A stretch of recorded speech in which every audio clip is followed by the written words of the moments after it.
Hey everyone, hope you guys are having a good night. We're doing something a little bit different. Let me move my camera there a little bit. Hey Dan, how are you doing? Can you hear me? I'm back.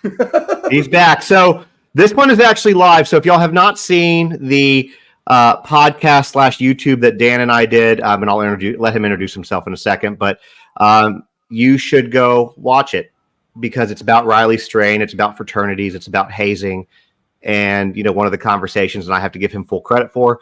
Because prior to, Riley Strain, and we talked about the fraternities and them going back and lawyering up, I kind of chalked it up to this is just what fraternities do.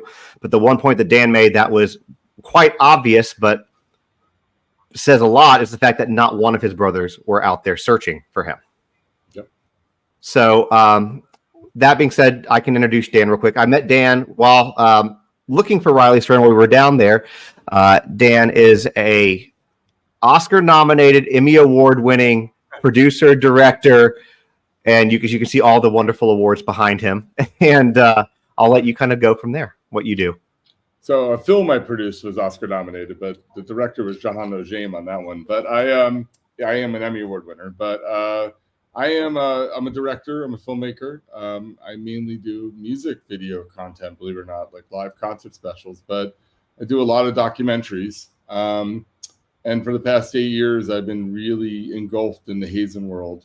I've done a few short films on hazing, Breathe, Nold and Breathe, 45 Mill Street, and Death of a Pledge. And for 5 years now, I've been working on an 8-part docuseries about hazing called Protect the House. That's a real deep dive into some of the issues that exist with fraternities today and the culture surrounding them and kind of the system in general. At the university level, at the government level, kind of all areas, and that kind of affects the way fraternities operate. It's not the same fraternity.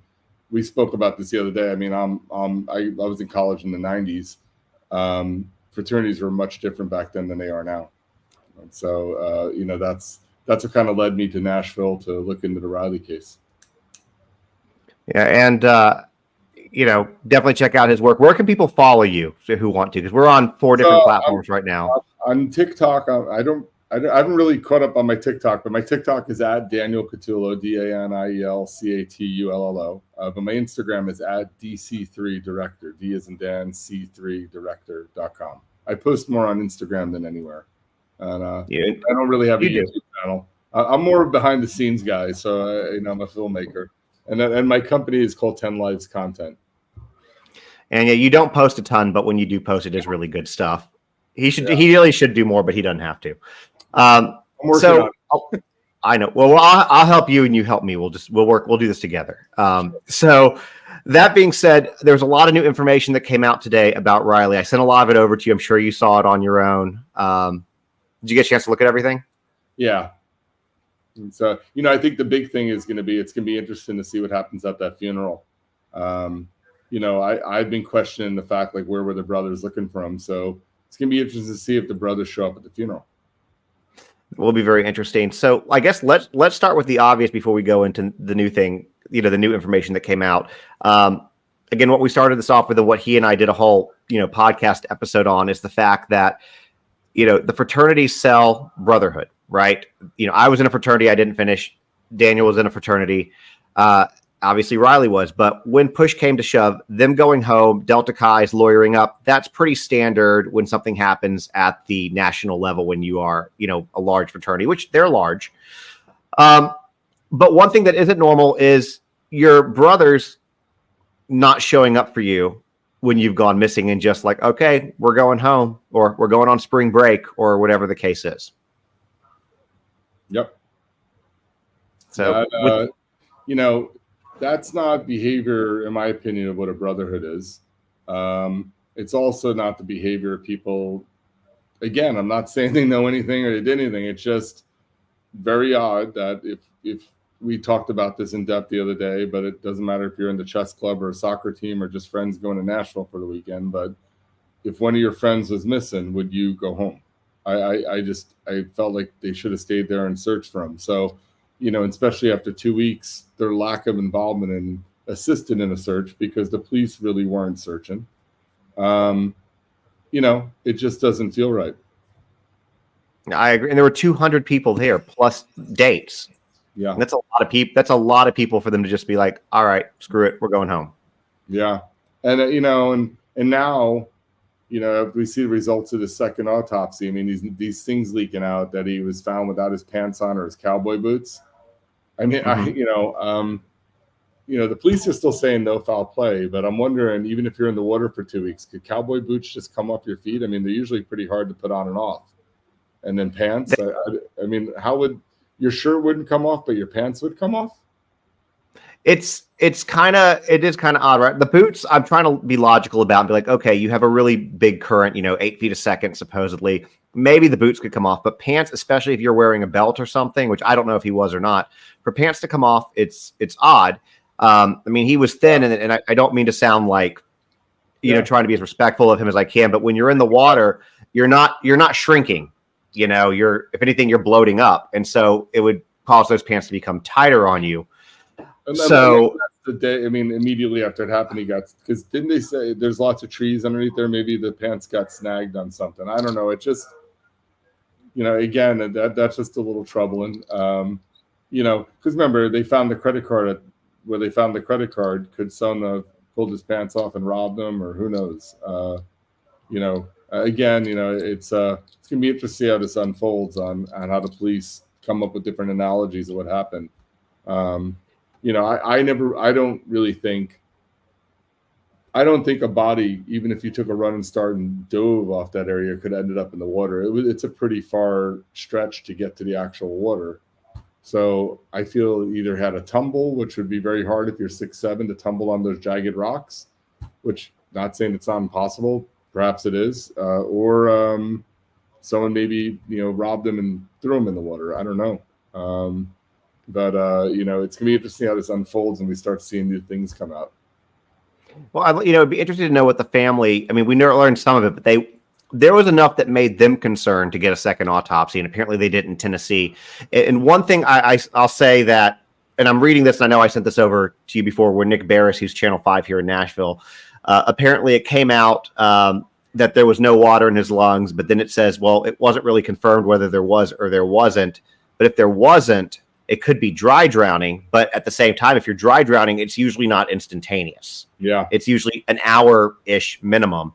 So he would have had to have been in there, which means you would think that there would still be water in his lungs if he had gone in there. So that's odd.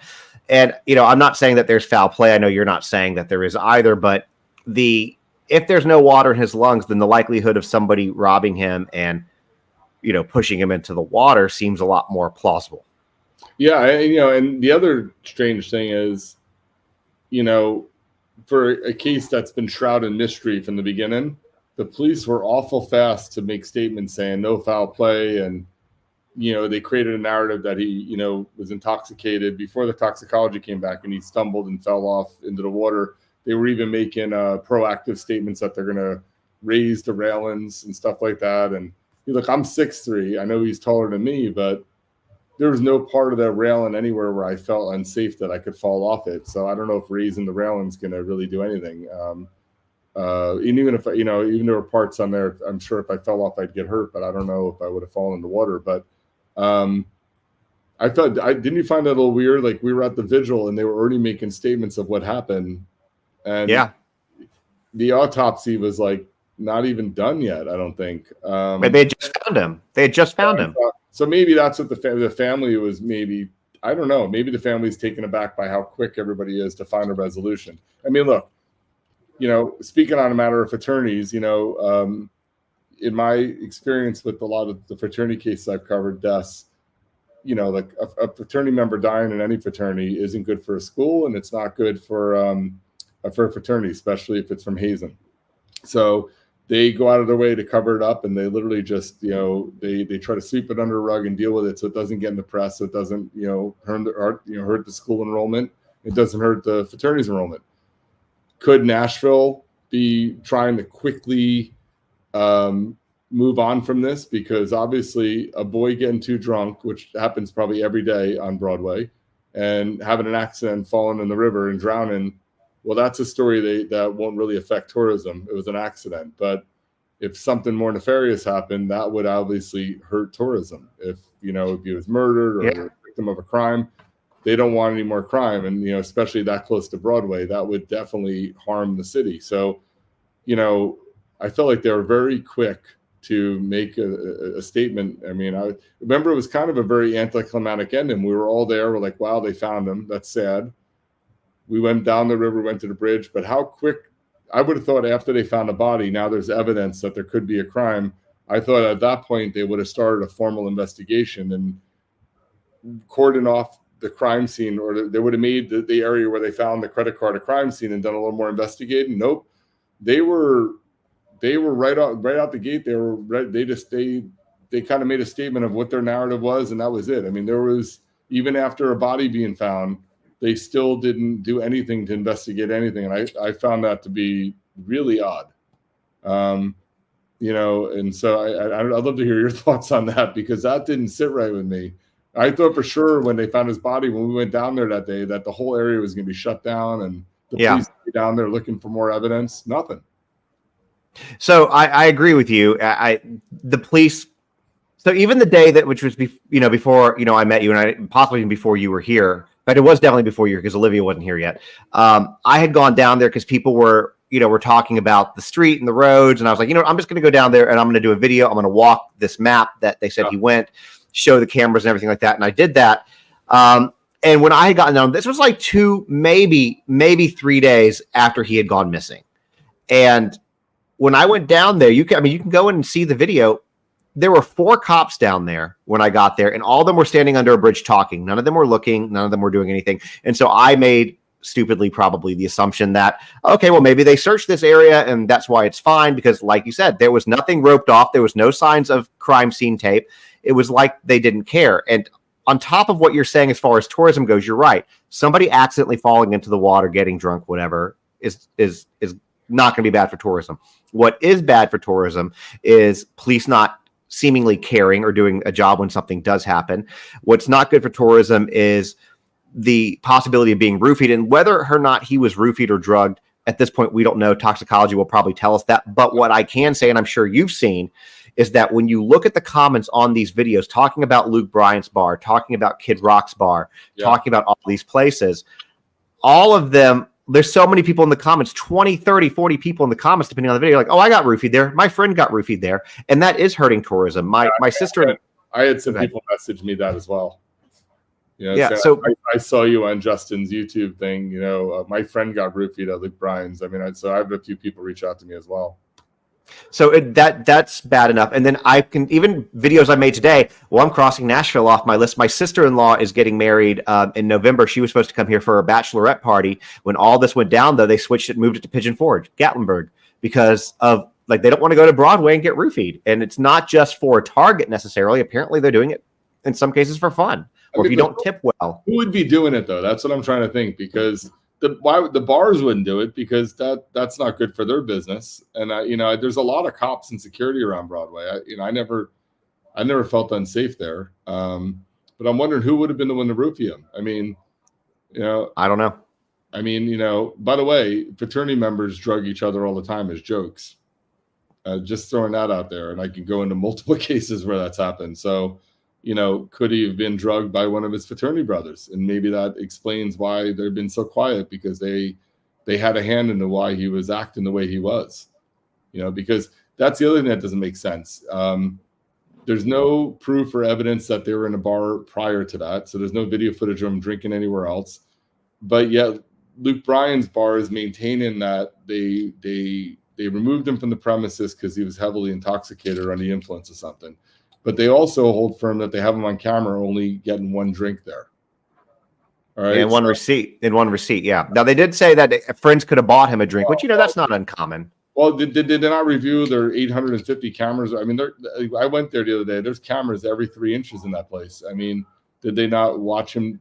They must have the whole thing. I mean, they have to have everything on camera there, unless those cameras are fake. But did they not review the cameras and see how many drinks he had? But if he didn't get served enough alcohol to be intoxicated there, okay, what happened? Did someone slip him something? Did he voluntarily take something, or did they drink before they went out? Because it doesn't look like he was overserved at the bar.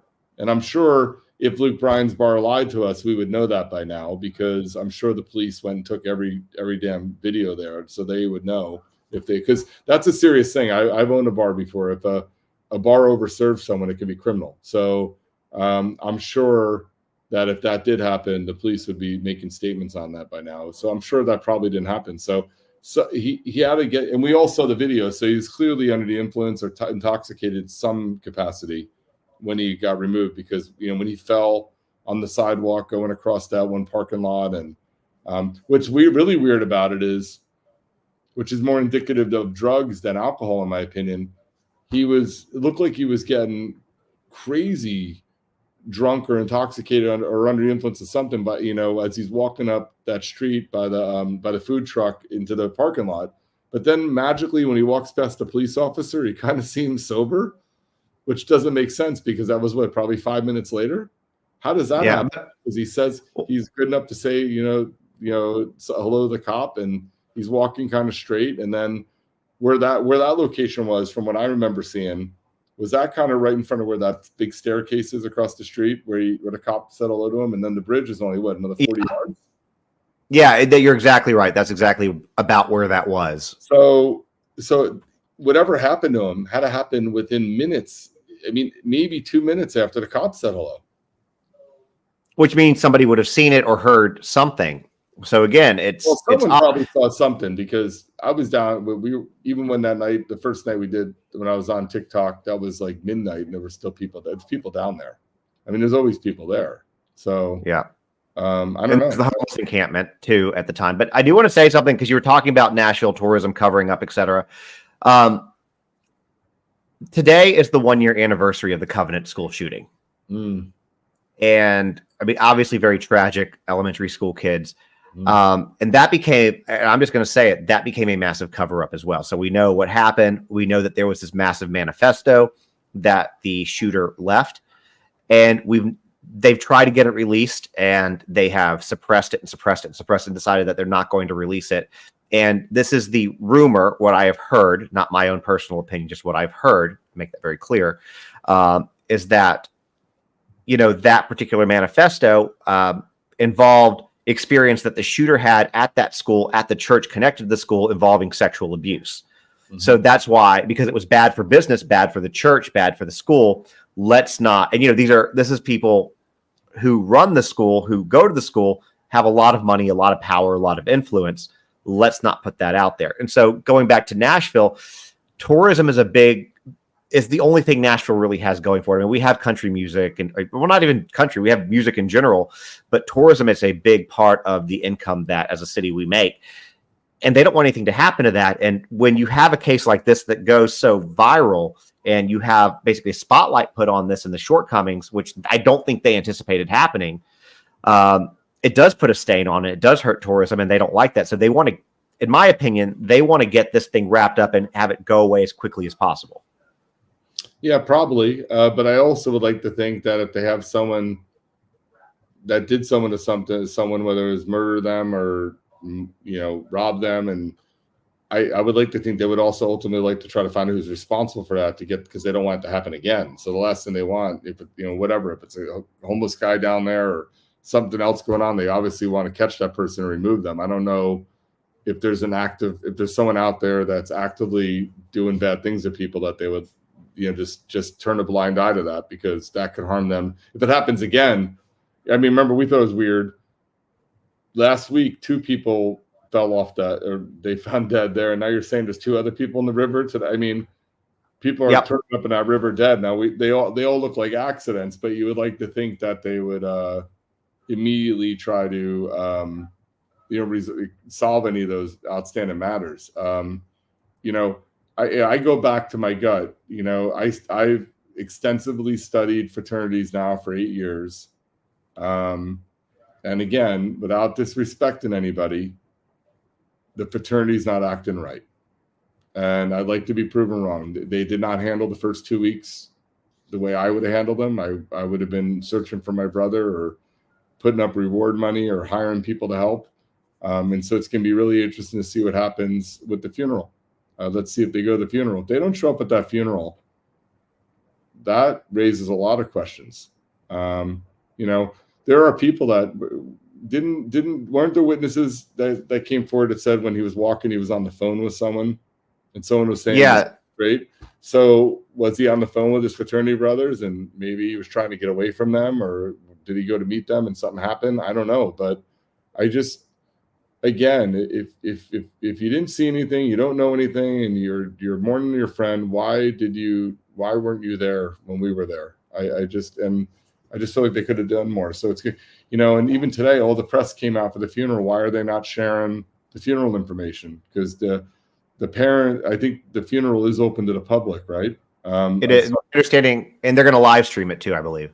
Yeah, so they're almost encouraging people to come to pay their respects to Riley. So you would think the brothers would be out there saying, "Hey, come support Riley and show your respect." So, I know it's all very new, but I'm going to be watching this one very closely on how they react to this.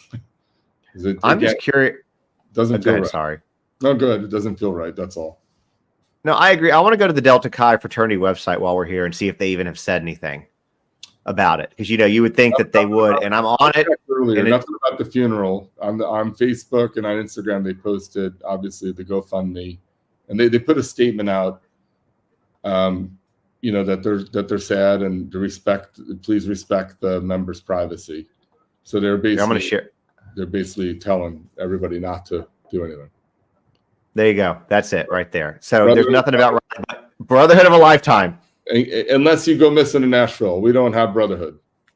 Then it's not brotherhood anymore. Yeah. But they could have. I mean, what would it have taken them to be like, remembering our brother, Riley Strain, and put funeral? It would take them nothing to do that. Well, they did on Facebook and Instagram. So if you go to their Facebook page, you'll see they put something out. I mean, sometimes, these days people don't update websites. So I'll give them that credit. Maybe they didn't update the website. Okay. But on social media, they did put a statement out.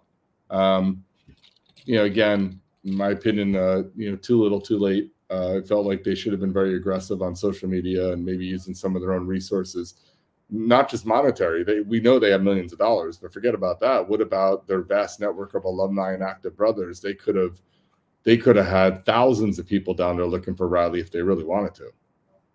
Yeah, they could have, because I believe you said that there was not a Delta Chi chapter in Nashville, but that said, or is there? There's not one. Someone said there's not one at Vanderbilt. I didn't check Belmont, but I mean, look, there's how many universities within a 200 or 300 mile radius? I mean, there's enough Delta. Not many.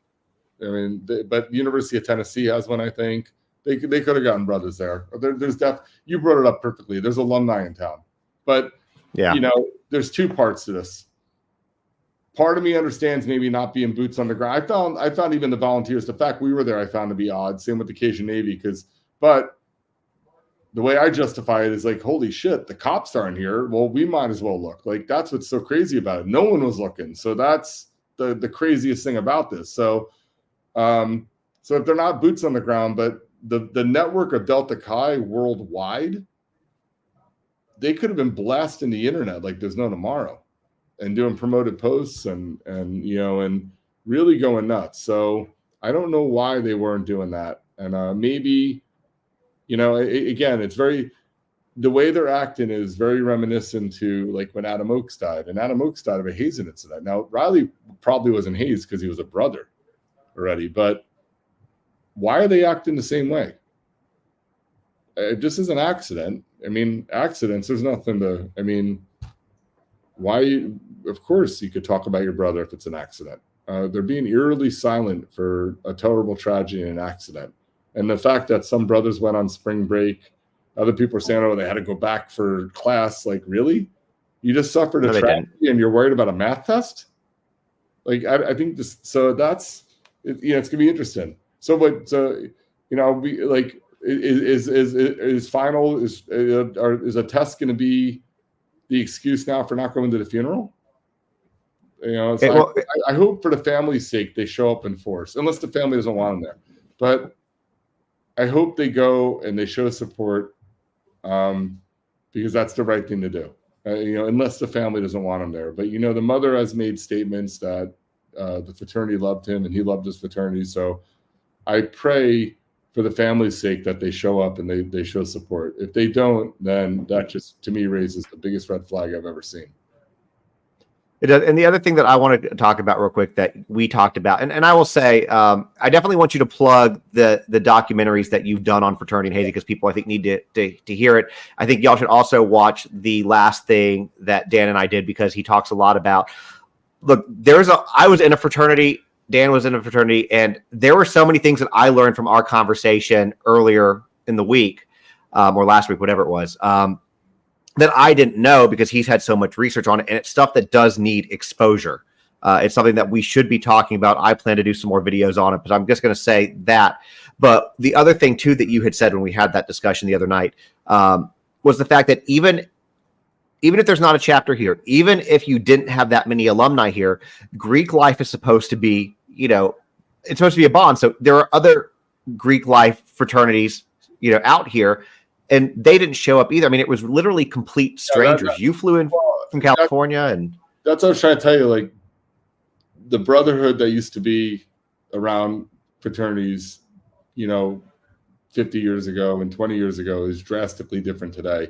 I mean, fraternities have kind of changed more into glorified drinking clubs. There's not as much civil service and real brotherhood and, lifelong friends. It's basically drinking clubs where you buy your friends. You join a club and it's all about the dues you pay and how much money you put in the social fund. And they're all out just to, because real brothers don't treat each other the way they treat each other. I mean, even like, I was hazed, but I mean, it's not even like a 1 out of 10 compared to what they're doing today. I mean, they're flat out torturing each other. So how is that brotherhood if you're being hazed where they're waterboarding you or forcing you to drink a bottle of whiskey or making you drink your other pledge brother's urine? I mean, these are not things that brothers do to each other. And so you read the website, Brotherhood for Life, and you go through Delta Chi's website and other fraternities' websites, and they talk all about this lasting bond and brotherhood, and we're there for you. So you get sold on this bill of goods that, wow, if I need a bone marrow transplant, they're going to be there for me. But if anything ever happens to me, they're going to take care of my family. They're going to be there for me. And then you see these tragedies happen. And it doesn't matter if they're part of it or they're not part of it. They act the same way. And then you have to raise the question, where is this brotherhood they're talking about? Because that's not what I signed up for. Because the people that would join that looking for a brotherhood, you just be warned that is not a thing anymore. You're basically joining a social club. You're not really joining anything else. Everything else is all smoke and mirrors. It's all a crock of shit. The system's broken. It's every man for himself when something goes wrong, whether it's their fault or not, because anything that would, God forbid, tarnish the reputation of that fraternity, they just turn a blind eye to. So, that's the biggest thing people need to be aware. You want to join a fraternity, great, but know what you're getting into. Don't read the bullshit on the website, because their actions don't support that. I have yet to see, fraternities doing anything meaningful. I mean, we've been studying hundreds of fraternities. I mean, this has been going on. I shot 450 hours of content, over 230 interviews over the past 5 years alone, just on one project. It's a real deep dive, and when I set out to do this, I was trying to find the answer. Like, what is it going to take to bring the fraternity system back to what it was and make it a safer place? And I was actually hoping to find that magic answer so it can be fixed and saved. And as I go on, it's sad for me because I had a good experience, but I really believe that we're probably at the point where I don't know if fraternities can be saved or brought back to what they used to be. And then I'll let the system itself decide what they do with fraternities in the future. Because if that is true, then we need to make a tough decision for the sake of our kids. Do we allow them to continue to operate like this, or do we force change, or do we put them out of business? But they're not creating change on their own. I mean, we went through a couple things last time, what it would take to have fraternities operate a little safer. We can make the leaders responsible. There's lots of things that you could put in place that the bullshit would stop almost instantly. But even the activity, I'm begging, if there's a Delta Chi out there from Missouri and you want to talk, you can message me privately.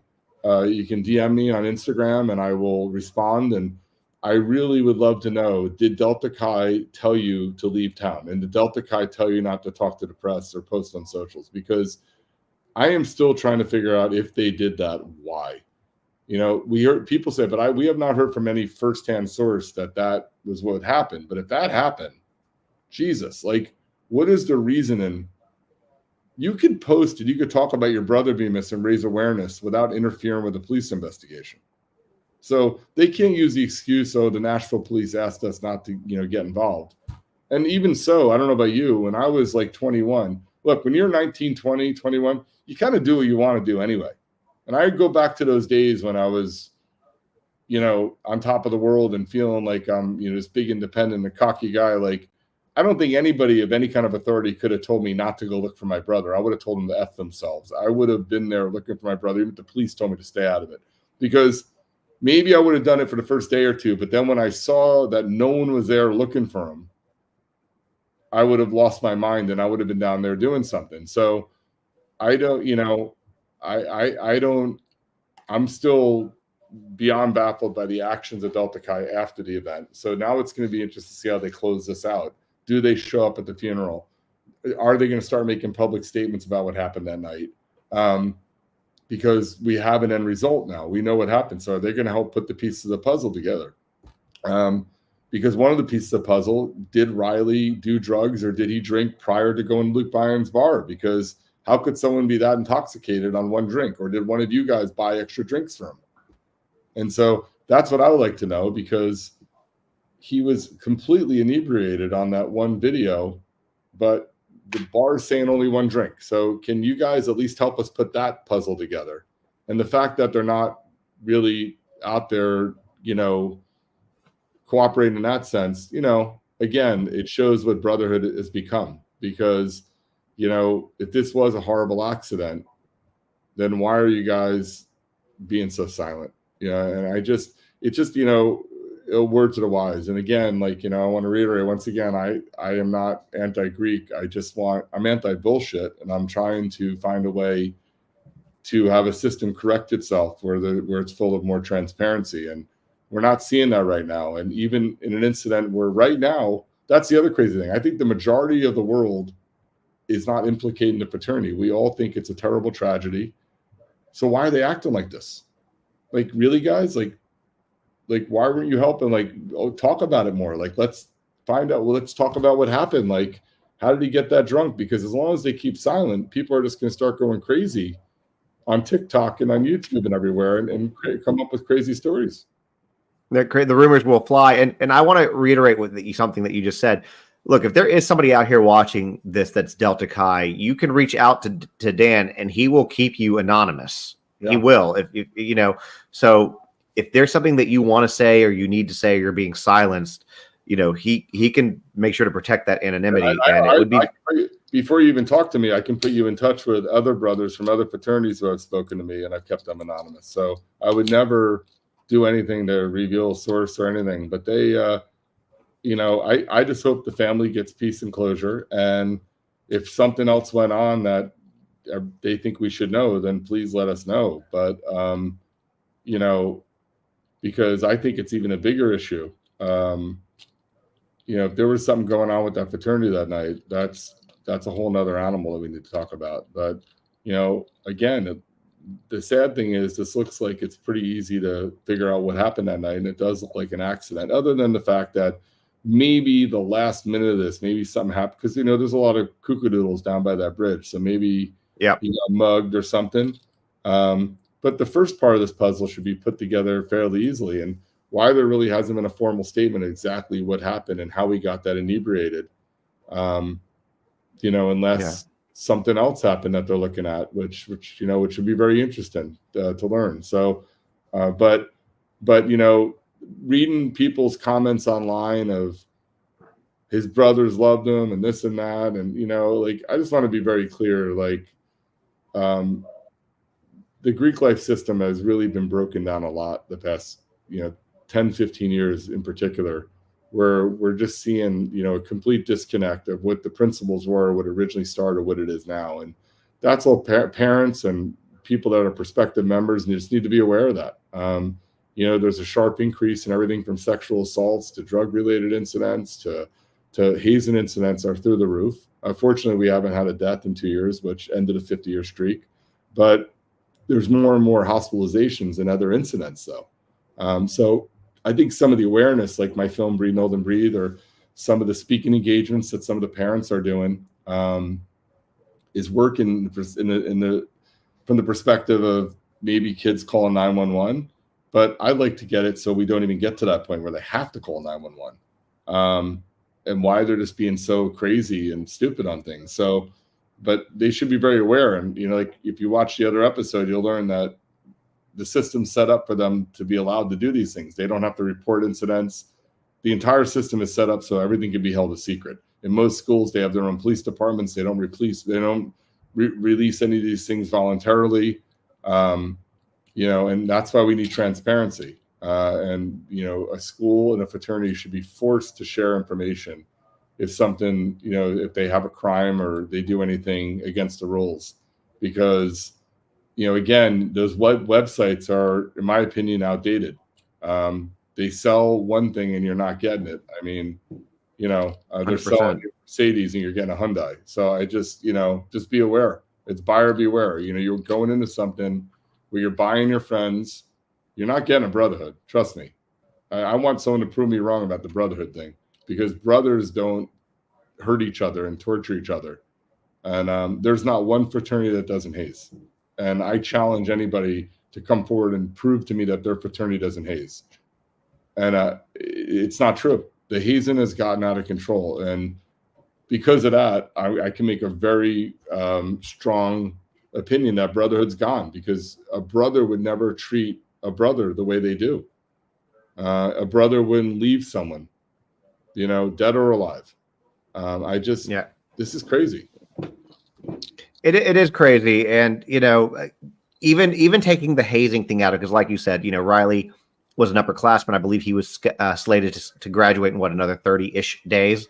So he wasn't going to be hazed. He in fact, if somebody tried to haze him, there would have absolutely been hell to pay with him being a brother. But I think that, again, not to try to beat a dead horse with this, but it's just when you had complete strangers coming in from different states and different areas and all over Nashville that didn't know him, not weren't part of Greek life, searching for him, I think it says a lot. And the other thing, again, like I said earlier in this stream, I learned a lot from Dan. I was it Adam Oakes that you said that it was alcohol poisoning, and they literally were dancing over his body. They're partying around him. So Adam Oakes was a Delta Chi.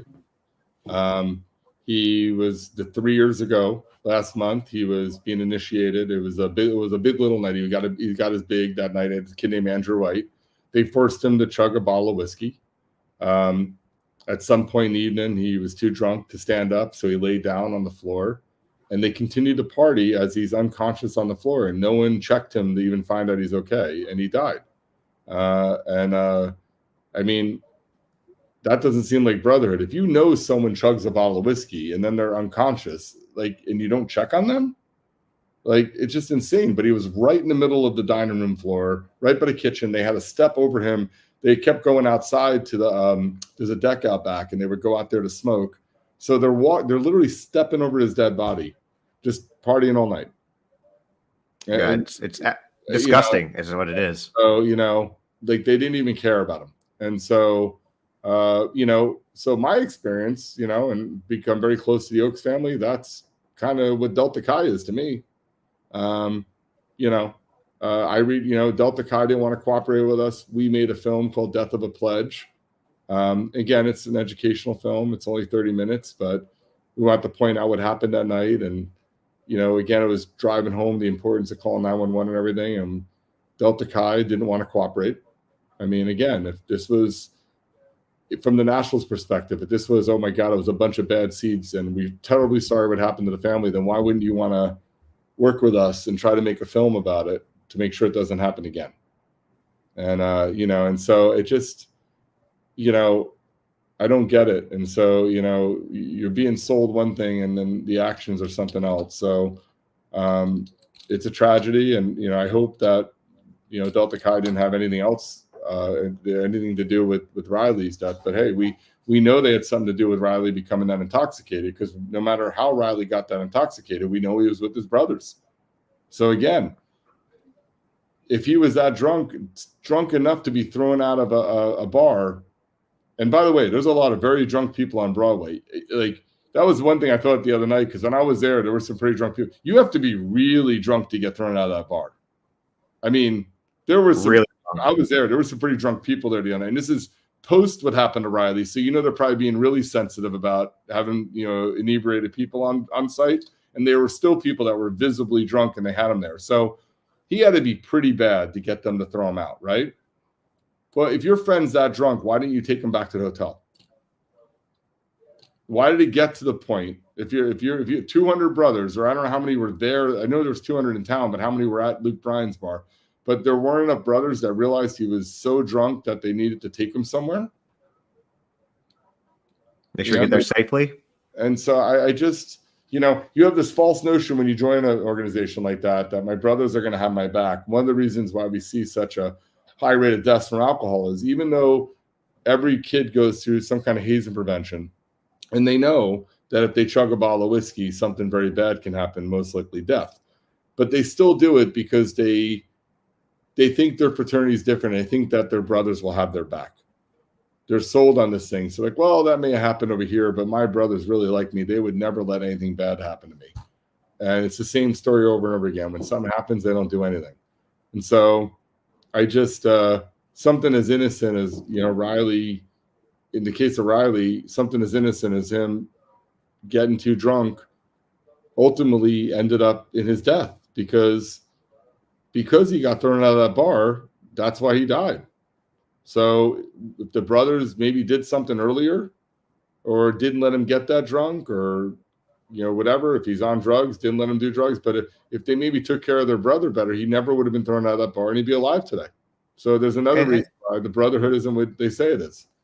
And the other thing to think about too is a lot of these people, when you're in a fraternity, they drink a lot. So you know how your brother, how your friend is going to act when they drink. So if he was not acting normal, you would think that somebody with him would have recognized that. Yeah, and we all know the guys that get way too drunk, and he's been in the fraternity for years, so they had to know the way Riley gets.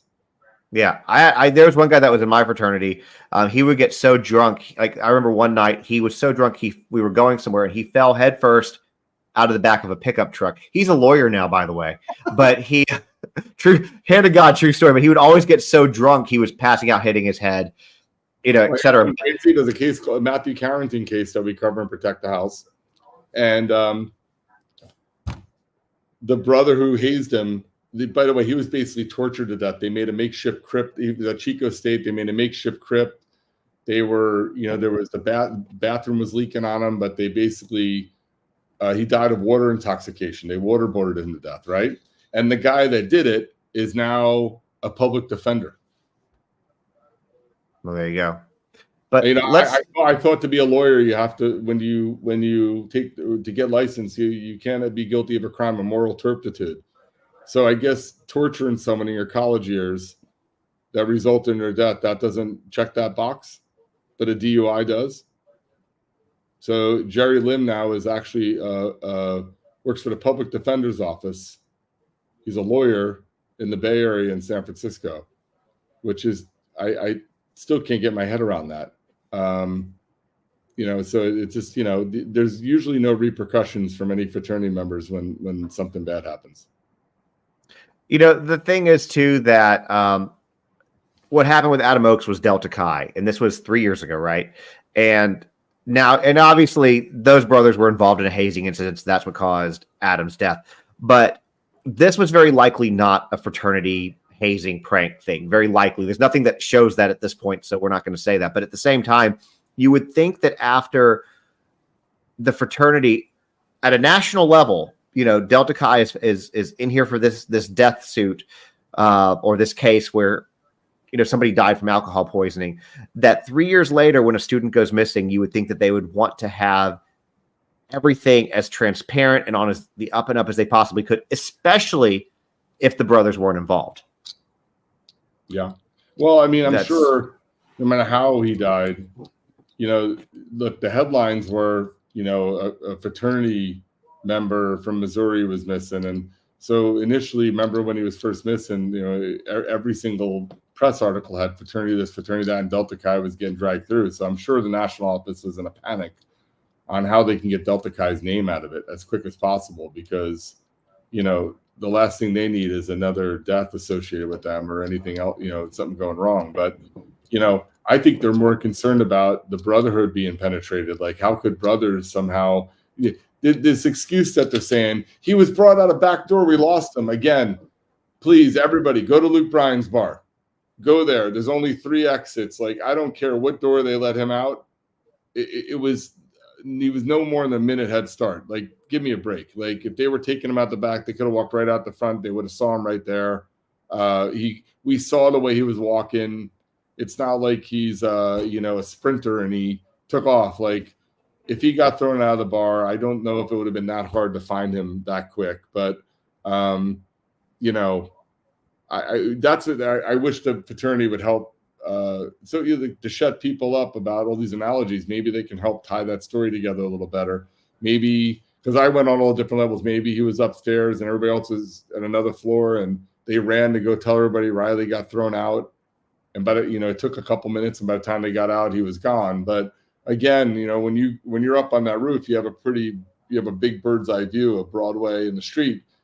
Even if you got a couple minute head start, I think they still would have saw him to catch up with him. Well, he's so tall too. You notice somebody that tall. This is not the middle of Times Square on New Year's Eve. I mean, it is crowded down there, but I think he would have started. Instead of, he had a white and black shirt on. He's 6'7". I mean, he would have stood out like a sore thumb. So that I just don't think the fraternity handled him being thrown out the right way, and we didn't. No one will know the circumstances. I wish Luke Bryan's bar would release the security footage of him being removed from the premises to see how the fraternity brothers acted if they actually tried stopping it. And then what they did after it. Did they actually leave right away like they said they did? They made statements, I think, that they went right downstairs and they went out and he was gone. I don't really know. I wish I should send you the video. I videotaped the staircase going down, and I videotaped the door I think they let him out on.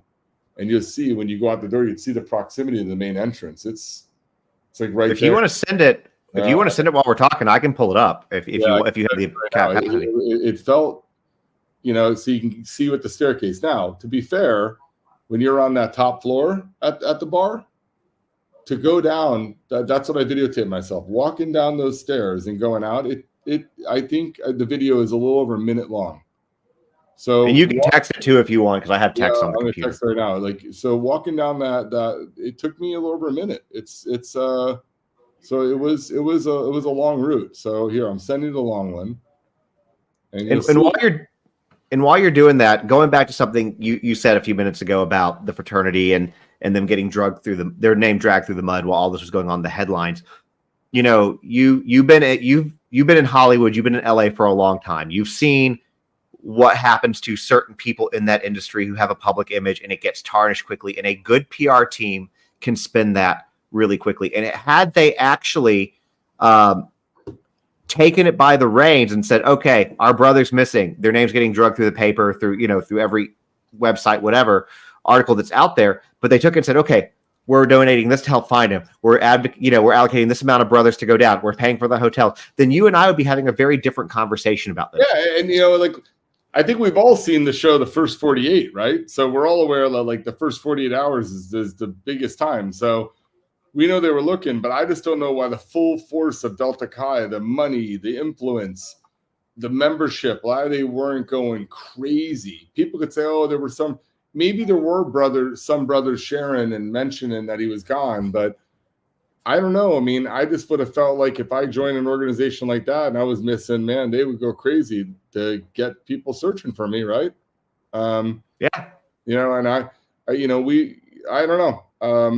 So what I think happened is there's 2 videos I sent you. One of them is a long one, but there's another one that's short that I think came from the area where I think he was. So this one, I think, this is from the roof down. So you see how long it takes to get to the street. So you would actually see. So it takes a little over a minute. Good. Yeah, we'll go ahead and play it. We'll have a look. And I'm walking at a normal pace. I mean, we were just trying to see. There is an elevator too, but it's multiple levels. So now this is assuming that they were on the very, very top floor. Right there on that landing, there was another balcony, or another top floor, or another rooftop deck. I don't know which one they were on. So now when you come around this bend, you see the exit. So that could theoretically be one side exit they let them out on. And when you go out that exit, you look right to the right, the front door is right there. There's not that big of a difference.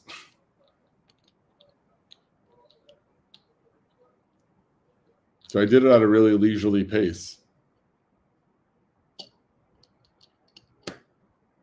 All right, so right to the right. So literally, and then the other one was, I think there's a private manager door right off the big upstairs area. So could they have grabbed him and taken him through there? But then my understanding is the back office is the staircase there is the same thing. Goes down. I lost you. But it goes No, you didn't. I did that on purpose.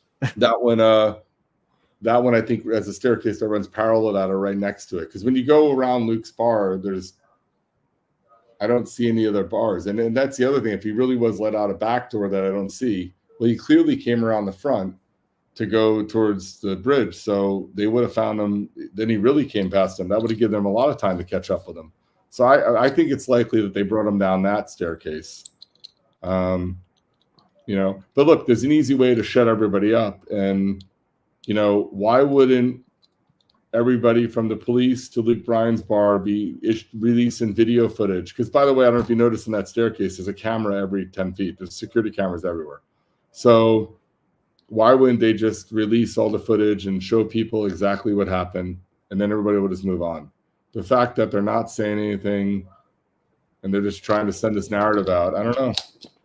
And maybe there is. Look, everybody jumped to conclusions on the Idaho murders, and everybody was, shitting on the cops because they know what they're doing, and it came out all along. They knew where they were going. So for all we know, this could be a very fluid investigation, and the cops could be saying one thing to try to trick whoever's responsible into thinking they're in the clear and they're going to get them. So who knows? But so far the narrative I've seen from everybody, I think we all agree.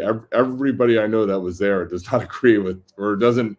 I don't want to say not agree, but none of us say this feels right. I mean, they're making it seem like just this close. Oh, he got too drunk. He lost his friend somehow, and and he tumbled down a hillside. I don't know. It's all about the drinking earlier. This is obviously a total assumption, but drinking on Broadway when you're in your 20s, it's not cheap to drink on Broadway. So would they have probably pre-gamed at a hotel? Probably, maybe.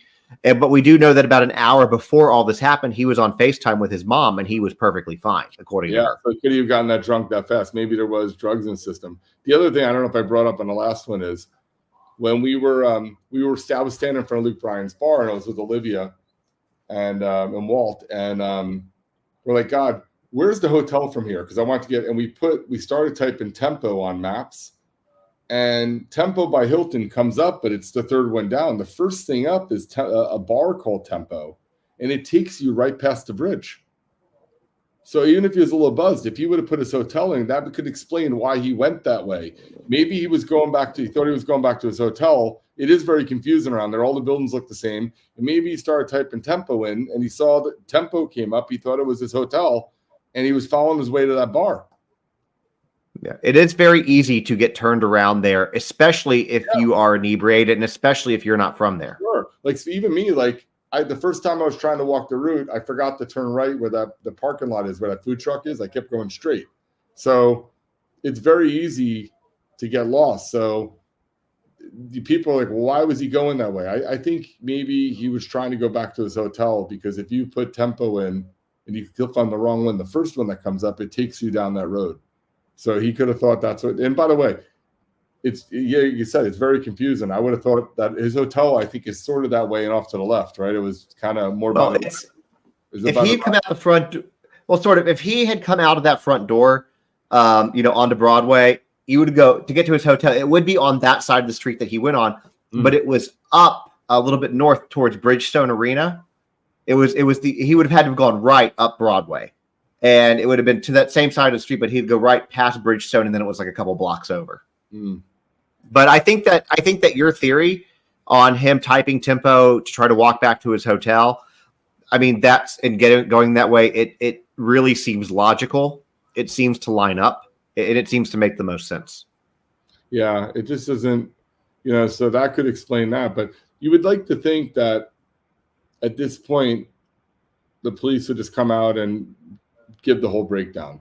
This is why, we know he only drank one drink or at the bar. Because, by the way, I mean, go look at that bar. There's cameras everywhere, and I find it hard to believe that the bar overserved them. I don't think they did, because those bars down there are multi-million-dollar investments. It's not worth a $50 million investment to overserve one person to make an extra few bucks. They are really well run, and they have cameras everywhere. So I'm sure Luke Bryan's bar will be fully exonerated. I don't understand why they're not releasing the footage of him in the bar, which, again, that's suspicious. Did they have someone roofie him?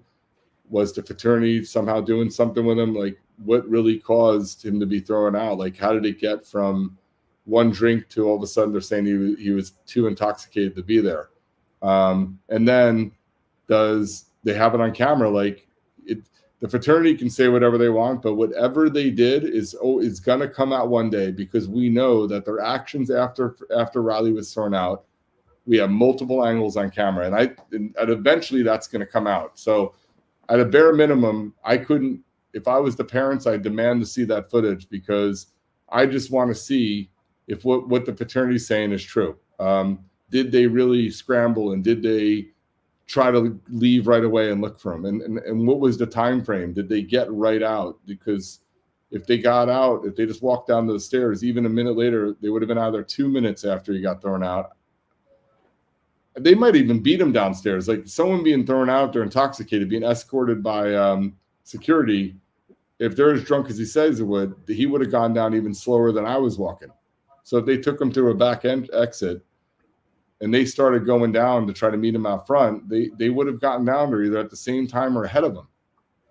So that I just don't I don't know this whole crazy story of they threw him out, and because they're trying to lay blame on the bar, and oh my God, the bar prohibited us from finding him. Well, let's backtrack. Like, how did he even get to that point for him to be thrown out? So let's talk about that first, Delta Chi, before you start pointing fingers at a bar that threw your friend out that they're saying was too inebriated. How did he get inebriated? I mean, how did that happen, and where did it happen? Did it happen there? Did it happen prior to it? And then what did you guys do after it? Because they're saying they immediately left. I'd love to see those security camera tapes and see if they actually really left and they made an effort to go find them.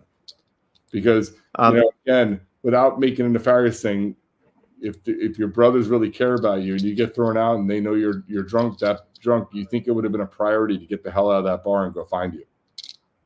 Absolutely. And for people to understand, because you were talking about the cameras and stuff, to a very large degree, you're right. These bars are multi-million-dollar investments. They're well-oiled machines, and they're almost ran with the way they do security and cameras and everything. It's almost ran like a casino. Yeah, 100%. Like, I really tight security. I've never seen anything like this.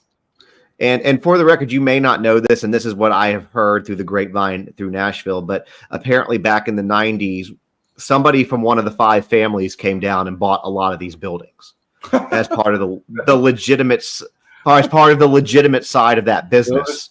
Wow. So I mean, that would also help explain why. I know the Prohibition area, there's a recording studio out in like Franklin or Brentwood that's called Castle Studios, and it was a legitimate stopover for the mafia during the Prohibition era when they were heading south. And the biggest mob bosses ever stayed at that studio. So I know Nashville does have a history with the mob. So I didn't. one of my old customers, a client who has been here, his whole family's been in Nashville for like 5 generations. Was like, oh yeah, so and so, I forget which family it was, came down, bought all these bars because back in the '90s and early 2000s, nobody came to Nashville, and downtown was so. I mean, they were getting ready to condemn and bulldoze the Ryman, which they had to save and do everything. I mean, if you go back and you look, it was completely decrepit and just about. I mean, it was terrible. It really was. And so somebody came in, it's like, I see an opportunity here. And that also kind of explains why it's become a hotspot for tourism, because let's be real, when that organization gets involved with things on their legitimate side, they are almost always they're going to make sure it's successful every time. Well, I mean, look, anybody that puts up that kind of money is going to make sure it's successful. I mean, these are massive investments, right? And again, I went to Luke Bryan's 3 times last week, and I went there the last time with Walt in Olivia.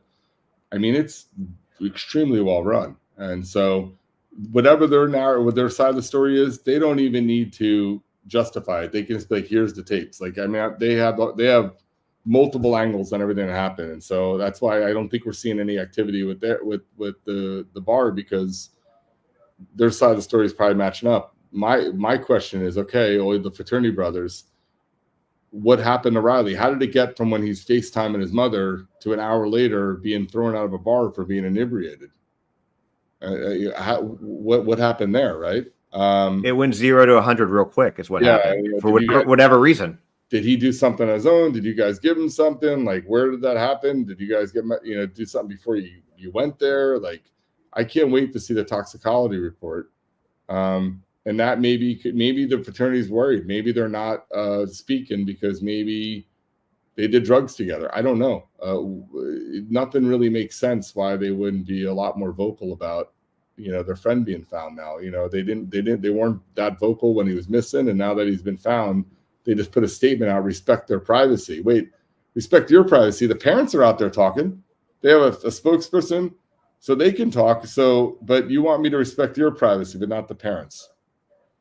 I mean, not the brothers. It just doesn't make sense. Like, these guys are, I don't know. It's weird, and I'm sure a lot of them are terribly upset that they lost their friend. But there's a lot of people out there that want answers and want to know what happened. And unfortunately, it's a public case, and it's very public at this point. So, if they don't like people talking about this, then they should help put the pieces of the puzzle together and make a statement and really talk about what happened, because the things that we've heard, logically kind of don't really jive, especially if you've been there and you walk, you've done that walk. And now these weird things coming out about, could the pants, I guess, come off after 2 weeks in the water? I guess so, but maybe his cowboy boots weren't real leather. Maybe they kind of disintegrated in the water. But I don't know about you. I have size 12, so he's 6'7". He had a big feet. He was a size 15, by the way. If you didn't know that, it's not easy to get big feet in and out of cowboy boots. Like, they go in, you got to pull them in. It's like really kind of hard, right? And so, how would they just come off in the water? I guess maybe could they disintegrate after 2? I mean, these are like really interesting questions that we're going to see on how, I'll tell you why I don't think that's the case. And because if you go back, and I know it's different, even if they're not real leather, and I know that back then they would have been, but if you go back and you look at like a lot of these shipwrecks, look at Titanic, for example, the shoes are still there. Everything else is gone. The shoes are still there. So they would have had to have been made pretty much of paper to disintegrate in about 2 weeks. Even if they weren't leather, even if they were vinyl, that's plastic, that's PVC, right? So it's not going to disintegrate quickly. So there would still be some remnants of it around. And if it was leather, it's definitely not going to disintegrate. People are saying he had Justin boots on. So those are expensive boots. So yeah, they're expensive boots and they're leather. Usually, so boots like that are meant to fit, obviously, like a glove, very tight. I don't know if they would just come off. I mean, do they expand when they get wet after 2 weeks? I mean, it's very weird. But the pants, those shoes, like, huh? Did he get robbed? Like, maybe he did fall, and then the homeless people robbed him. They took his. That's what I understand is the police made statements from the beginning that there was no evidence of foul play. They don't know. They to be fair, they didn't know there was a crime. But once they found his body, because remember when I was told one of the girls that found the credit card, they said when they gave it to the police officer, they were like, "Okay, thanks." But it wasn't like they did anything to like make a formal crime scene or anything. And so I'm like, okay, now you have a credit card of a missing kid. That's suspicious, and it's down by the water. I know they sent a boat down there. I saw that. Well, was that the Cajun Navy, the hovercraft one? There was like do you see that? Yeah. All right. Oh yeah, that was cool. Yeah. I saw that thing down there a couple times. But why did the police now not like put divers in the water there to see if the phone was there? And even after they found the body, then okay, there's a reason. We found a body, and then they found no pants, no shoes. The phone's missing. Why wouldn't they put a diver down there because they know that's where his body had entered the water. They found the credit card there, and it was the spot where his phone last pinged. To my knowledge, did they put anybody in the water there? Not that I'm aware, but it's like what you said too. When they found that credit card, you're making assumptions based on it. Maybe they had more information. They said that there is. We did discover later on that there was additional surveillance that they had to make them think the way they were thinking. But regardless, there's still information to be had, even if there wasn't foul play. And like you said, even if the phone's in the water, the new iPhones, unless it's cracked completely, you can still probably pull data off it. So it's probably not gone very far. It's probably in the water, but why not rope off that area and look? And they didn't, because again, the next day it was not roped off. Especially, did you when we were at the vigil when the Godfather was speaking? I don't know if it was you or it was what's his name, the Nashville guy, the singer guy. But I looked up and there was a camera right on the pole, and they said, "Well, that camera wasn't working that night." That's convenient. There was a camera right where they found the credit card and everything. Now they're saying it wasn't working that night. So, but I would like to think, but there's cameras with every other pole. So there was, even where the cop's body cam was, and I looked when we were over there that one day, there was cameras on the poles there. So, I mean, they have to have other angles of this. So, so I'm going to give the cops credit. They're probably smarter than we are. They probably know more than we do. Maybe they should just come, if they're trying to buy time and they're looking into something else, maybe they should tell a little better story right now so we stop asking questions if that's what they're looking for. Because the story they put out of just an accident, and we don't see any, like I've heard this before, like even in, Antonio Cialis at Cornell, they found him dead in the bottom of a gorge after a fraternity party, after doing a thing called the gauntlet. And the last time his phone ping was at the fraternity house, and then they found him dead in the bottom of a gorge. And the official statement from the police and everything, we see no signs of foul play. So I guess people ended up dead in lakes and in rivers and in gorges is just a normal thing for some places. I mean, to me, that screams foul play, right? Or suspicious.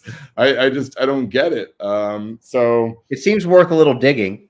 Yeah, I mean, it's maybe just a little bit more information. And again, from day one, I was there and I was offered to meet with the family and the police. When you're doing these investigations, the police will like do interviews with like psychics. They usually they'll interview anybody to try to get a definitive lead. So why wouldn't they be interested in learning a little bit about the way fraternities operate and the similarities of the way the fraternity is acting in this case to other cases that the same fraternity was involved in, where we knew that they were complicit in the death, like Adam Oakes. So if there's a pattern of behavior and they're acting the same way in this as they did Adam Oakes, then why wouldn't the police be interested in learning that? And then even furthermore, I sent a message to the family through Olivia, like with the Santulli family. The Santullis, their son Danny, is paralyzed now and a vegetable because of what they did to him. Now that wasn't Delta Chi, but that was at Mizzou. It was with Fiji, but the detective at Mizzou was willing to talk to to Riley's family and put them in touch, and start coordinating. And that detective was willing to talk to Nashville police, saying, "Hey, if you want, I'll keep an eye on the Delta Kaiser. I'll let you know what the word on the street is here at the school." Nope. They already had their mind made up what this was. And I just feel like, I don't know.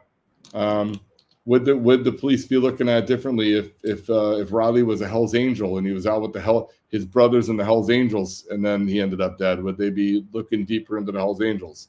I just don't know why, unless they know something we don't know because they have it on camera.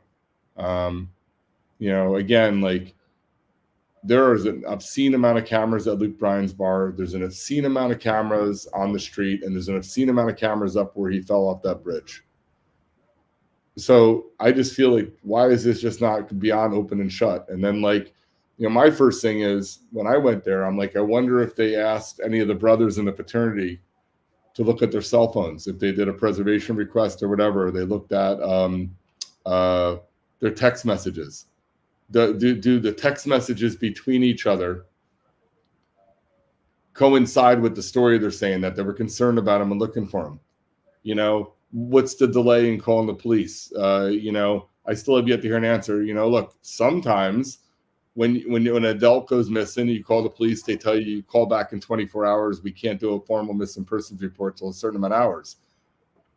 Oh, great. If that was what happened in Riley, that they tried calling the police and alerting the authorities right away, and the authorities said, hey, you have to call back tomorrow, you have to wait 12 hours, then great. Then why doesn't Delta Chi just come out and say that, hey, we did try to report him, and Nashville PD said we can't do anything in the 12 hours? Let me ask you this. In your experience, Dan, with what, and I know that a story that you've told me, so you may end up telling it here right now, but do you feel that they might have been advised to not call the police? Do you think that maybe they called somebody else first? So I don't know. So we have that instances. Now that's a pretty big, assumption on things. Like, I mean, I'd have to know more, but I can tell you this, that there have been multiple fraternity-related hazing incidents where they were instructed by the National not to involve the authorities. And, there have been multiple cases over years. And I don't know of a Delta Chi case, but there have been other fraternities that have actively covered up trying to protect the fraternities. That's why my series is called Protect the House. You must protect the house. Like, protecting the fraternity is more important than anybody individually. That would be batshit crazy if they did that. Especially if it's as innocent as they've seen. Because right now, like, even me, I don't, even if the fraternity was more involved than we know today, I still think it was a horrible accident. These kids were out having fun. Maybe they got too drunk and something bad happened. We don't know how it happened, but maybe they're scared because if they participated or they helped facilitate either drugs or extra alcohol to him, they feel like they could be held civilly liable. I don't know, but I wouldn't put it past any fraternity to try to cover that up, because in light of the fact that Delta Chi is in an active civil lawsuit right now with the Oaks family over what happened to Adam, I don't know if they can afford too many hits against their record. So if it came up that they're somehow complicit in what happened to Riley, that can't be good for them as an organization. So, the pattern of fraternities is they usually fight like there's no tomorrow to try to protect the fraternity. Again, I don't know if that's what Delta Chi is doing or if they knew anything about it. I would like to think if the police felt like they had something to do with it, they would say something. But you never know. I'm not even saying it from or asking it from the perspective of the boys doing anything. I don't think, at this point, there's no real reason to believe that they did something, to cause, harm to Riley, what ultimately led to his death. I think that the most you could possibly pin on them with it is they should have left with him. They should have had a buddy system. I mean, that's really the most you can do, but that's, but what I'm saying is like, okay, hey, we can't find Riley, let's talk to, National, see how they want us to handle this. Should we call the police? What should we do? That's kind of what I'm asking. That will come out one day. I'm sure that almost immediately after it happened, they were in touch with National because they were on a fraternity-related event. I mean, the president, the vice president, all the officers in the chapter all have advisors or they have direct contact with National. There's no doubt in my mind that the second they realized Riley was missing, they were on the phone with National, being guided with National, because that's what happens every time with every fraternity. You're told to do that. I was told to do that when I was a CGEP. I mean, if something happens at a house, regardless if you're getting help or how you're doing, you still have to alert the national office. That was an official fraternity trip. There's no way that national wasn't aware pretty quickly of what's happening.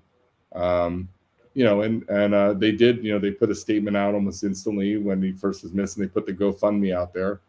But it's weird. In the 2.5 weeks since this happened, there was a GoFundMe and then an official statement saying, we're terribly sorry.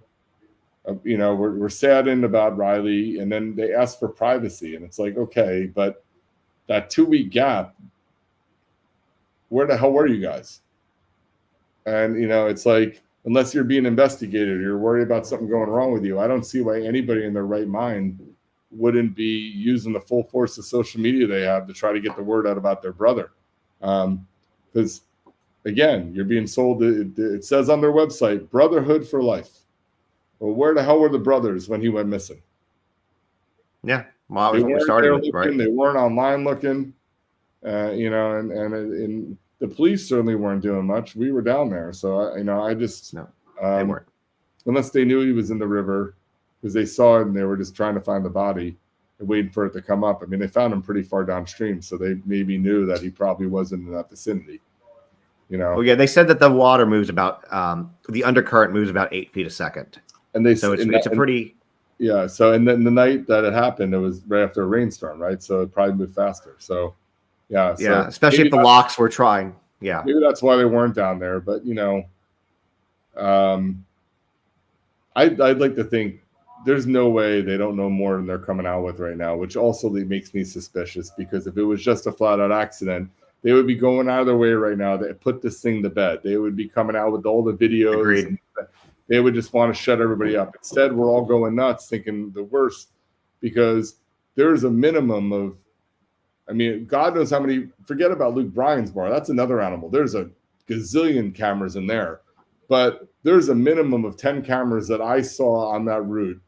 Why aren't those cameras being released? And then there's this other camera that I've been sent by a few people of another building where you see a group of boys.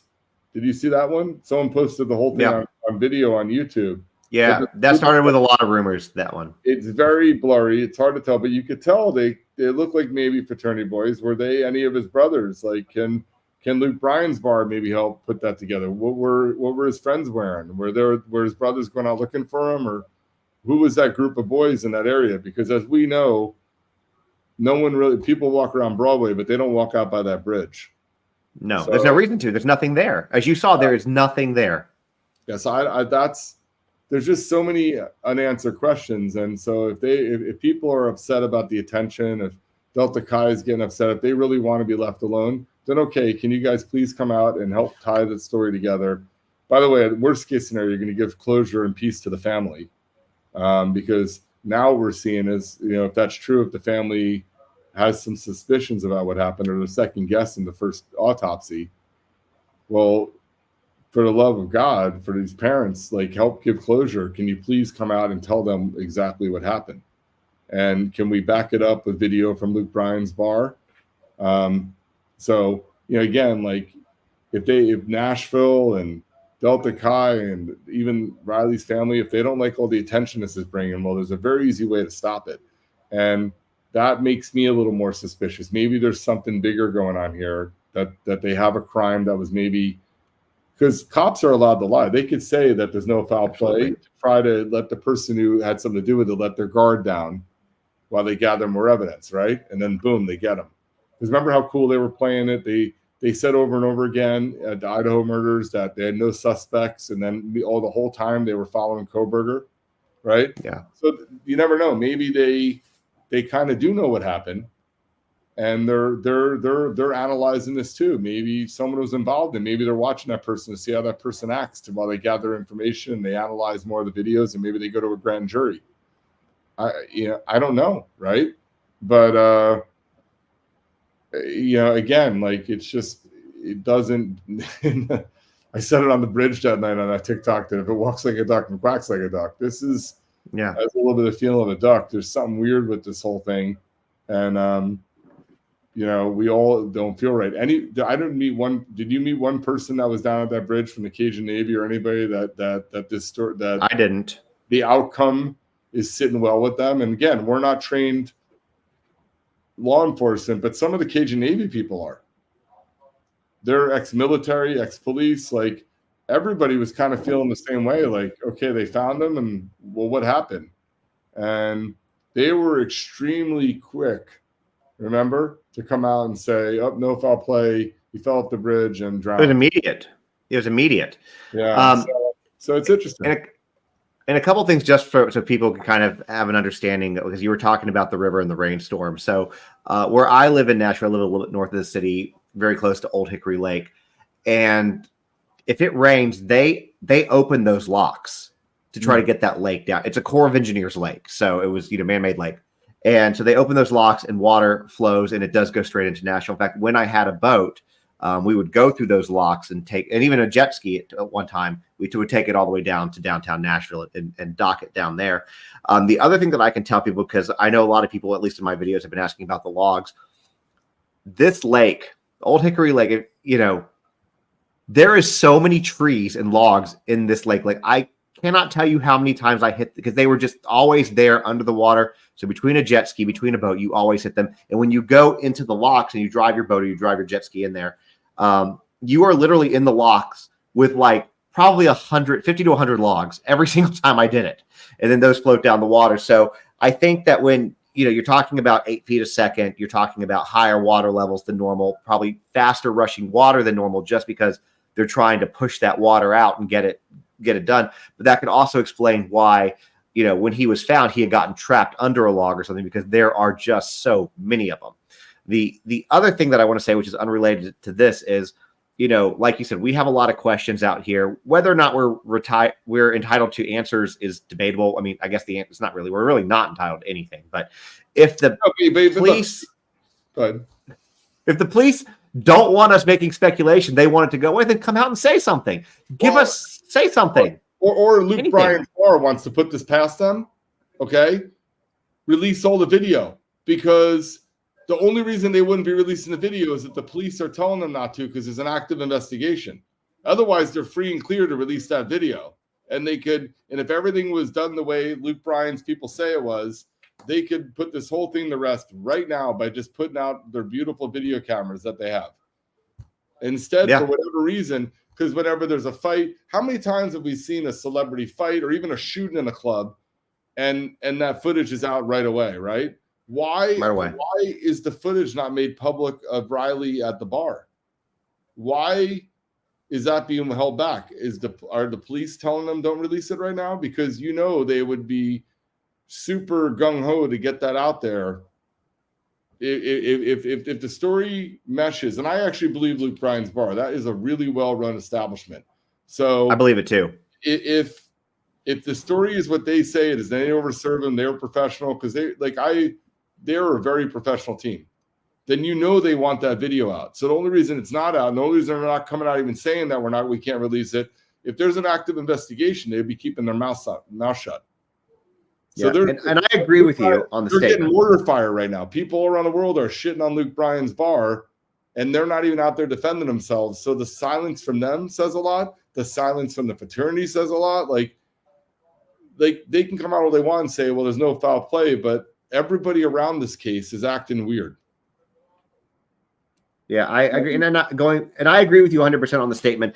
And a lot of people were like, well, I don't believe the statement from Luke Bryan. So I'm like, well, I do, because TC Restaurant Group, who runs them, they own several restaurants. I think they do here. I think in Pennsylvania, they have a couple and maybe some others. But, it's a very big organization as far as restaurants go.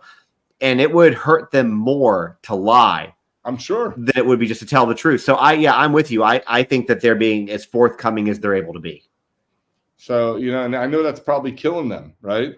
So, again, like, if this is such an open and shut case, and I think maybe the police could be playing with maybe whoever could be responsible so they have a false sense of security that they got away with it, and then they're really trying to build evidence behind the scenes so they don't try to cover their tracks, whether that be a homeless person, a gang member, a fraternity member, or, who knows. But, I maybe there's something else here that we don't know about. But there's so many ways, if this really was what they're saying it to be, this could be like, this whole thing would be buried and done tomorrow if they just come out, and they're not. And so it's very interesting. So what I think is going to be interested is who shows up at that funeral. When's the funeral? I didn't see the date. Friday. It's Friday. I can send you everything. So it's going to be interesting who shows up at that funeral. If the fraternity's not there in force. You should go. You should go. I mean, you want to go to Missouri? I'll meet you in Missouri. Look, I mean, I hope people show up to pay respects for him. I wouldn't, and again, I don't want to cause any more pain to the family. I do these interviews because I don't feel the police are dotting every I and crossing the T. There's a lot of knowledge that they should be looking at every area, including, and look, it's common. What's the first thing that happens when a woman goes missing? They look at the husband, the closest person to that woman, just because it's usually someone that's the closest. Well, why were they so quick to like exonerate the fraternity and everything? And then if they're exonerated because they have it all on camera, why not release the footage? Yeah, I agree with you. Then we can stop speculating. But the fraternity's acting weird, in my opinion. Except that last statement. Look, they're sad. They're very sad. But there's a lot of, this case got worldwide attention, and no one's really talking or making statements other than they're terribly sorry. These days that doesn't really fly with people, especially if it was a fraternity related. This was a fraternity related death because he was out with his fraternity, he ended up dead. Doesn't matter how he died, but he was at a fraternity function. They were out at a bar with his fraternity, and he died. And so my whole thing is, I'm trying to tell people, I think brotherhood's gone. There is no brother anymore, and this is proof of it, because his brothers, and just simply saying, well, the bouncers separate us. Well, you should never let your friend get that drunk to begin with. And you should. And I proved, if you look at that video again, you could have gotten out that damn door in time to meet him out in the street. Come on, man. Well, and if you listen to Luke Bryant's statement, they said that a brother did go out with him and then went back in. Yeah. So somebody had an opportunity to leave with him, if that's the case, and they didn't. And and I do want to say this about you, and I would say this whether you were here or not, to be honest with you. But one of the reasons why we've had one about this, we're doing this one, and why I'd like to do more stuff with you is you're somebody, and you don't come across a lot of this in this world, but I feel like you're somebody who is truly in this for the right reasons. Oh yeah, I think that's very clear. I've never. So I make money doing my music stuff, right? We lost sound for you on a second. What's that?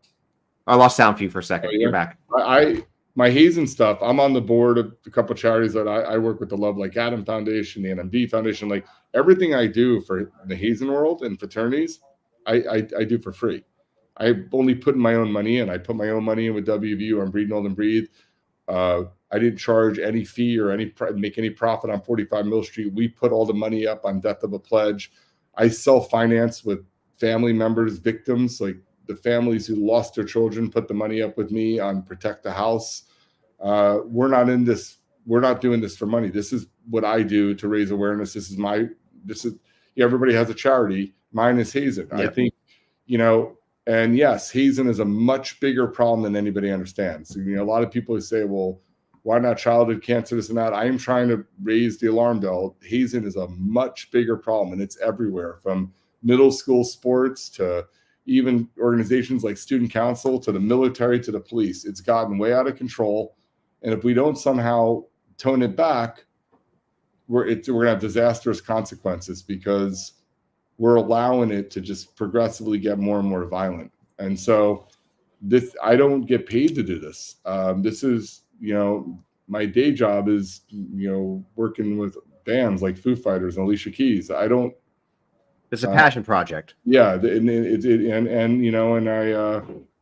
I unfortunately, I have too many friends that are part of a club that I never want to be part of, who have lost their children. I've become terribly close to these families. I talk to a lot of them almost daily.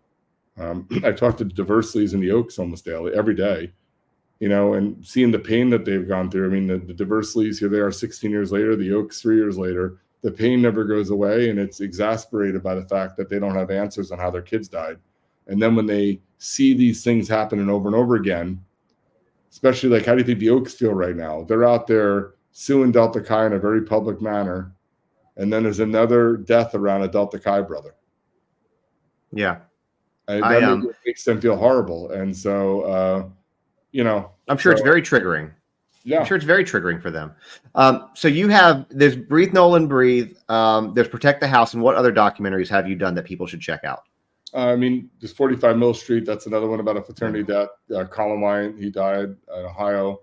Protect the House will be coming out. But, on the doc side, I've been involved in a lot of other docs like The Square and Alive Inside and, a lot of big films over the years. But the hazing stuff is the stuff I'm the most proud of, because we do that for the right reasons. And then, we work with a lot of universities. So that was one of the things I was trying to do. Like, if the police or anybody wanted a little guidance about behavior of fraternities and how they act, because they tend to circle wagons when bad things happen and they act in a particular manner.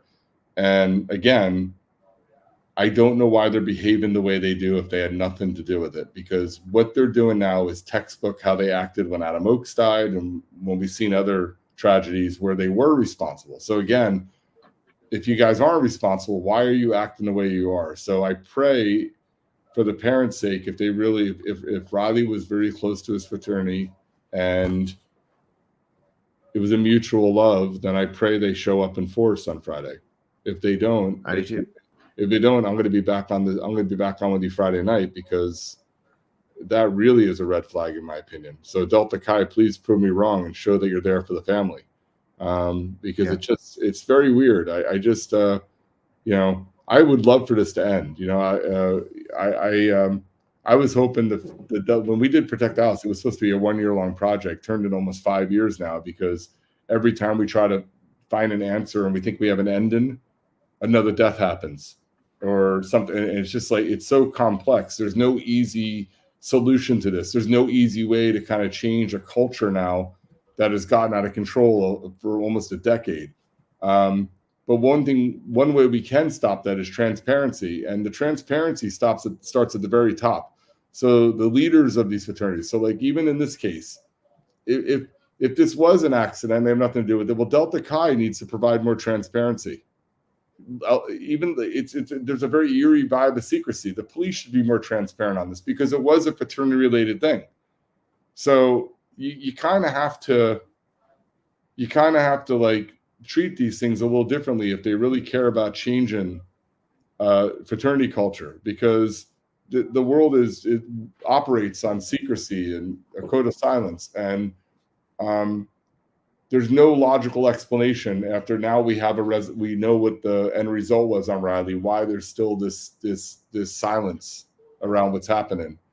So I can't help, and my natural instinct is to say, okay, what is going on over here? And I believe the parents and the police should be asking more questions. And I think Luke Bryan's bar should certainly release footage to give us a little peek now into what went on in that 1 hour period from the time Riley was on the phone with his mother to the time somehow he was tripping down the street and couldn't stand up. Because I don't know about you, unless we're doing shots, I don't know how you could get that drunk that quick.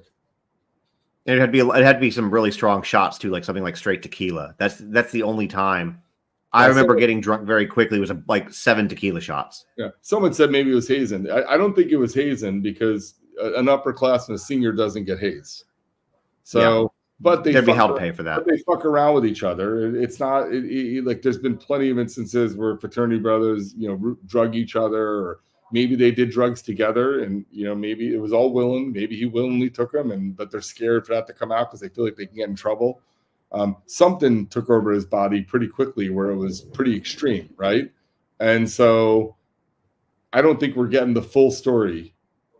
Who knows if we ever will? But the one interesting thing about this case that we don't have in other cases that you're covering, like Sebastian and stuff, is there's just an ungodly amount of cameras in every inch of every part of this story. Why the fuck are the cameras not being released? Like, you got to think even the cops at this point have cameras of them coming from the Tempo Hotel to Luke Bryan's. Like, you can't go anywhere. Yeah. By the way, everybody should be aware of this. You never commit a crime in Nashville. There's cameras everywhere. And so I just don't understand why they're not given, because there's so much speculation going on, and it's trending everywhere. Why are they not tying the whole story together and saying this is, or at least make an official statement? We know that this is what happened because we've seen all the video. We looked at Luke Bryan.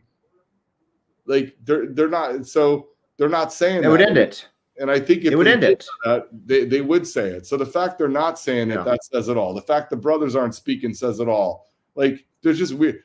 Mysteriously, the one camera that had a bird's eye view of where he fell in the water, it was broken that night. And then again, I want to reiterate this. Please, if people don't believe me, go down to the bridge or under the bridge to where they found his credit card and look over the edge. You tell me if you can get in the water by falling down that hillside. You can't. Not where his credit card was. You can't. Why did they not go out there with a dummy and throw the dummy over to see if it's possible? Like, because there's so many jagged rocks and other little gullies. You would have, like, you never. It's not like a hillside where you go do and tumble down. There's no way you'd even do that. Like, you would just you would go clump and that's it. So, did he go clump? And then the homeless people, because the homeless came in there, they maybe saw him and they robbed him and took his pants off and threw him in the water. You know what I mean? But I don't think he fell in the river, and it's not like there's a high tide, like he's on the beach. So no. The whole thing is just odd. And, so either they know more than they're saying, and it's very reminiscent of what happened in Idaho, or someone could be covering something up, or, but I lose sleep over this one. Knowing what I know about fraternities, they're acting the same way they would act if something nefarious happened. And I'm just asking them that if they really didn't, can you please give some more transparency? And so, people can, but you see what they do. Like, even in the Idaho case, remember the fraternity, people thought the fraternity had something to do with it, and they weren't cooperating, which makes no sense, because now we know that they had nothing to do with it. Why would they kind of, acting the way they were? Like, that was crazy. Like, why would they? Why would they more transparent? It's the whole thing just stinks to high heaven. So I'm praying that in the next few days we get clarity on it. But it's gonna be interesting if we don't get any more clarity. The big thing is that toxicology. Absolutely. And if the toxicology comes back to drugs or something, that could be the reason why. Maybe a fraternity brother bought him, or maybe that's why they're being quiet. They're afraid they're going to get in trouble, because no one was doing anything illegal. They were at a bar, right? They were over 21. So why are they worried? Like, what are they worried about? Why are they not talking? And now maybe their silence is because maybe they truly are, traumatized. But the past 2 weeks, why weren't they coming out there trying to clear their name? Why wasn't Delta Chi rallying Luke Bryan's bar to release the security footage so they can vindicate themselves and show that they, that Riley, wasn't overserved or something, or they didn't give him something else? Because I'm sure they see all the internet chatter. They know people are out there thinking that Riley was roofied, or something else happened. So the fraternity probably could easily clear their name by just demanding the security footage. Well, I think it would have helped too. At least optics on it would have been better. At least one person stayed and searched. That knew someone him. should start a change.org petition to get Luke Bryan's bar to release the footage. Nothing's prohibiting them from releasing the footage. The only thing that could prohibit them is if the police department told them not to, because it's an active investigation. So that would say it all. If there's an active investigation, then we know it's not. Then they do suspect foul play and they're not telling the truth. But if the cops really are just closing this case, Luke Bryan's bar, if they want, they could really. There's nothing that they could. That's their footage. They could release that footage all day long.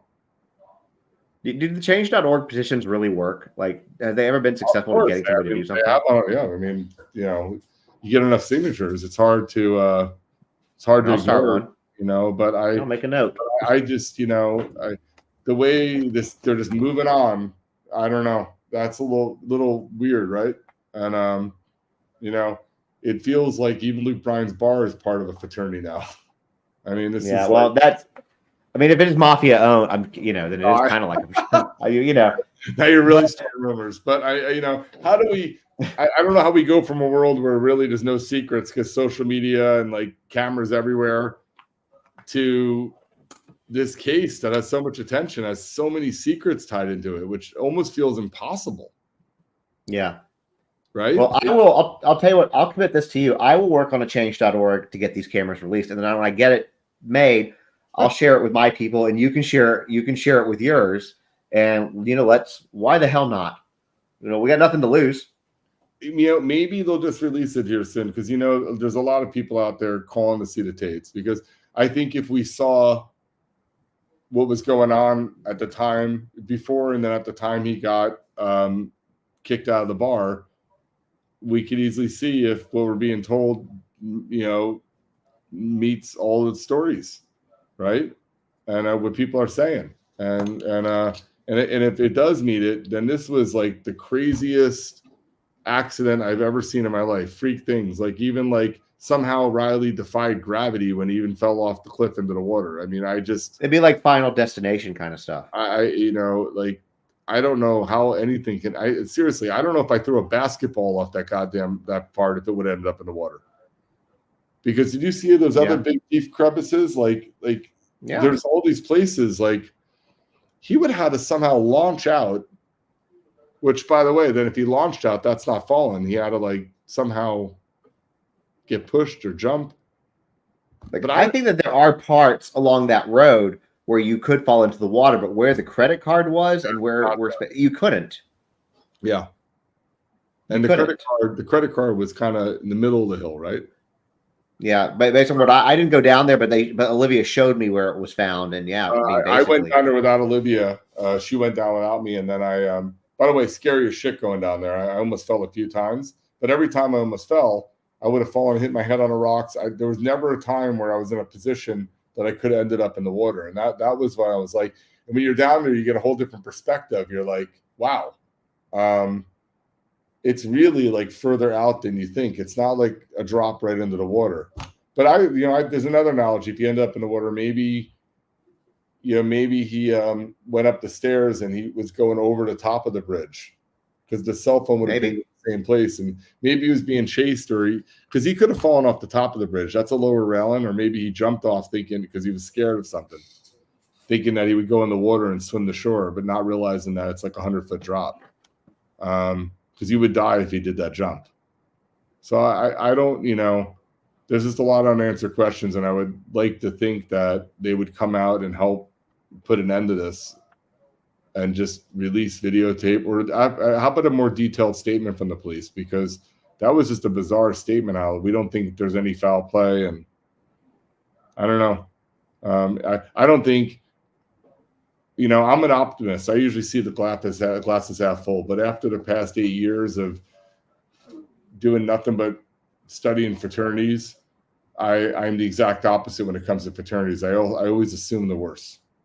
And, what's happening here is kind of textbook the worst on how they're acting. So it's good. Maybe they're just laying low till after the funeral, but it'd be interesting to see if they come out, and it's very easy to shut me up.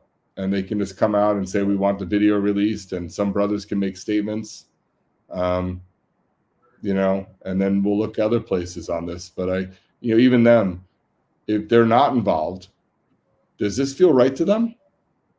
Are they believing this story? And if they're not, why are they not out here screaming it from the rooftops with us?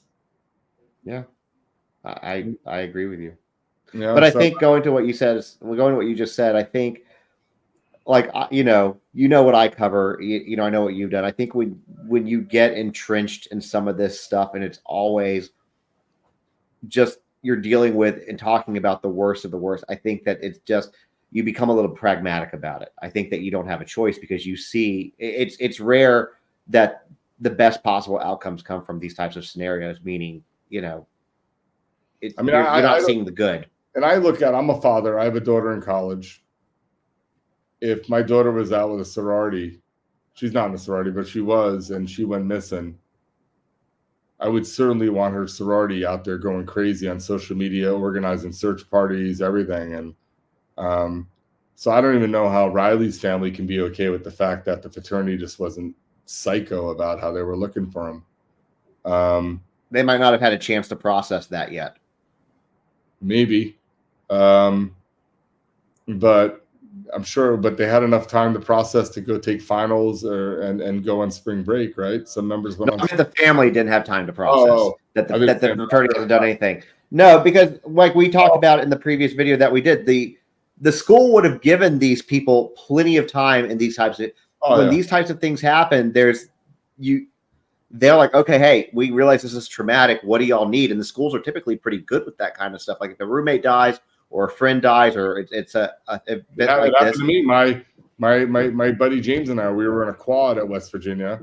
We went home for Christmas our freshman year. We came back and there was like an officer, our RA was there, and the parents of one of our co-suite mates, and he got killed in a motorcycle accident over Christmas. And they had like mental health counselors there, and they were like, if you guys need to take time off, they were giving me a pass on my finals, or tests, anything I needed. Like Riley's case was so high profile. I don't believe there's any chance that Mizzou would not have let those boys not take their classes. After all, if they really were upset, how well could they have done on those tests anyway? It's unfair. They don't want these. Why would they do that to those boys? So I don't believe that they were forced to go back.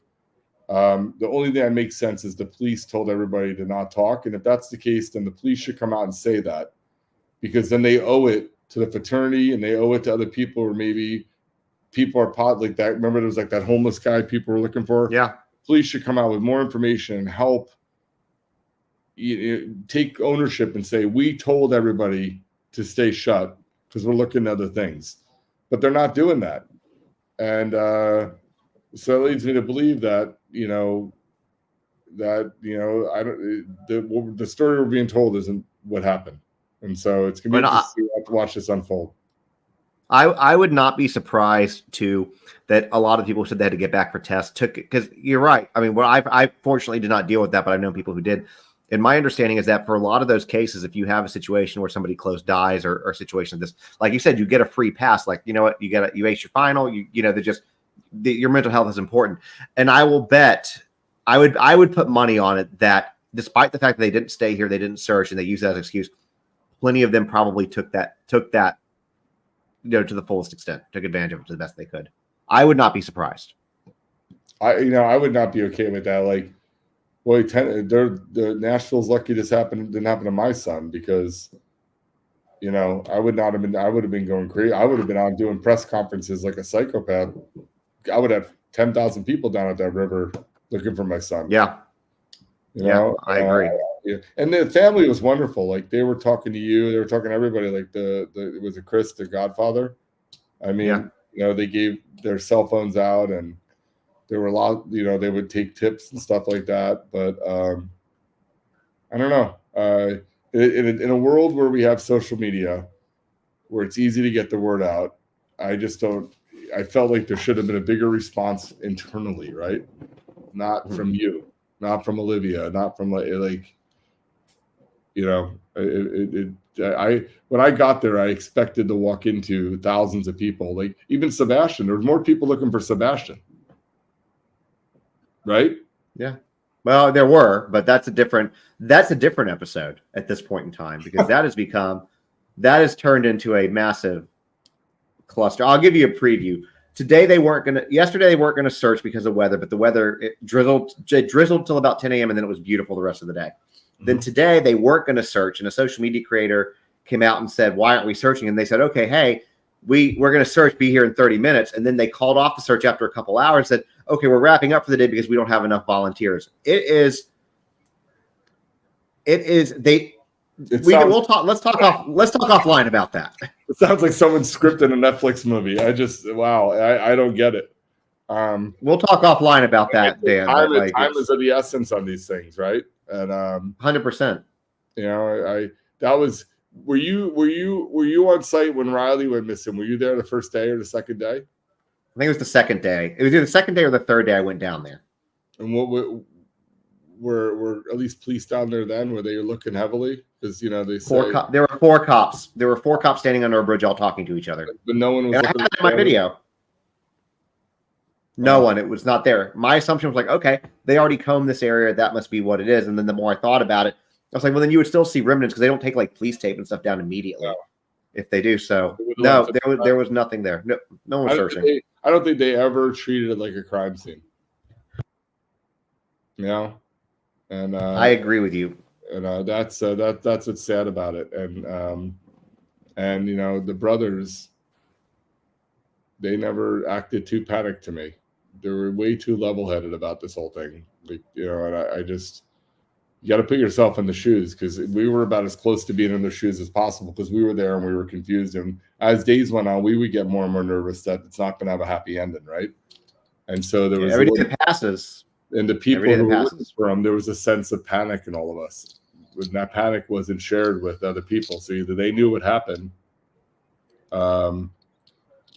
or they didn't care, which I don't think that's the case. So I don't know. It's very interesting. That's why we just keep a spotlight on it till someone comes. They could shut us all up and stop this right now. They can just put up. It's done all the time. They could put hours of videotape up just to just release all the videotape. I mean, police do it all the time. I'm sure the police got it. If this is now an open and shut case, then we should be able to FOIA request it. I have a media credential. I should reach out and see if I can FOIA request all the Luke Bryan bar footage. If it's not available for FOIA request, that must mean that it's an active investigation, and what they're saying to us is not true. You should do that. They're out there in a very aggressive manner, trying to make people believe that there's no foul play. It's all said and done. So great. So then we should have access. We should have access to the body camera, the entire body camera from the police officer, not just a 20-second segment, the entire thing. So we can see before and after that.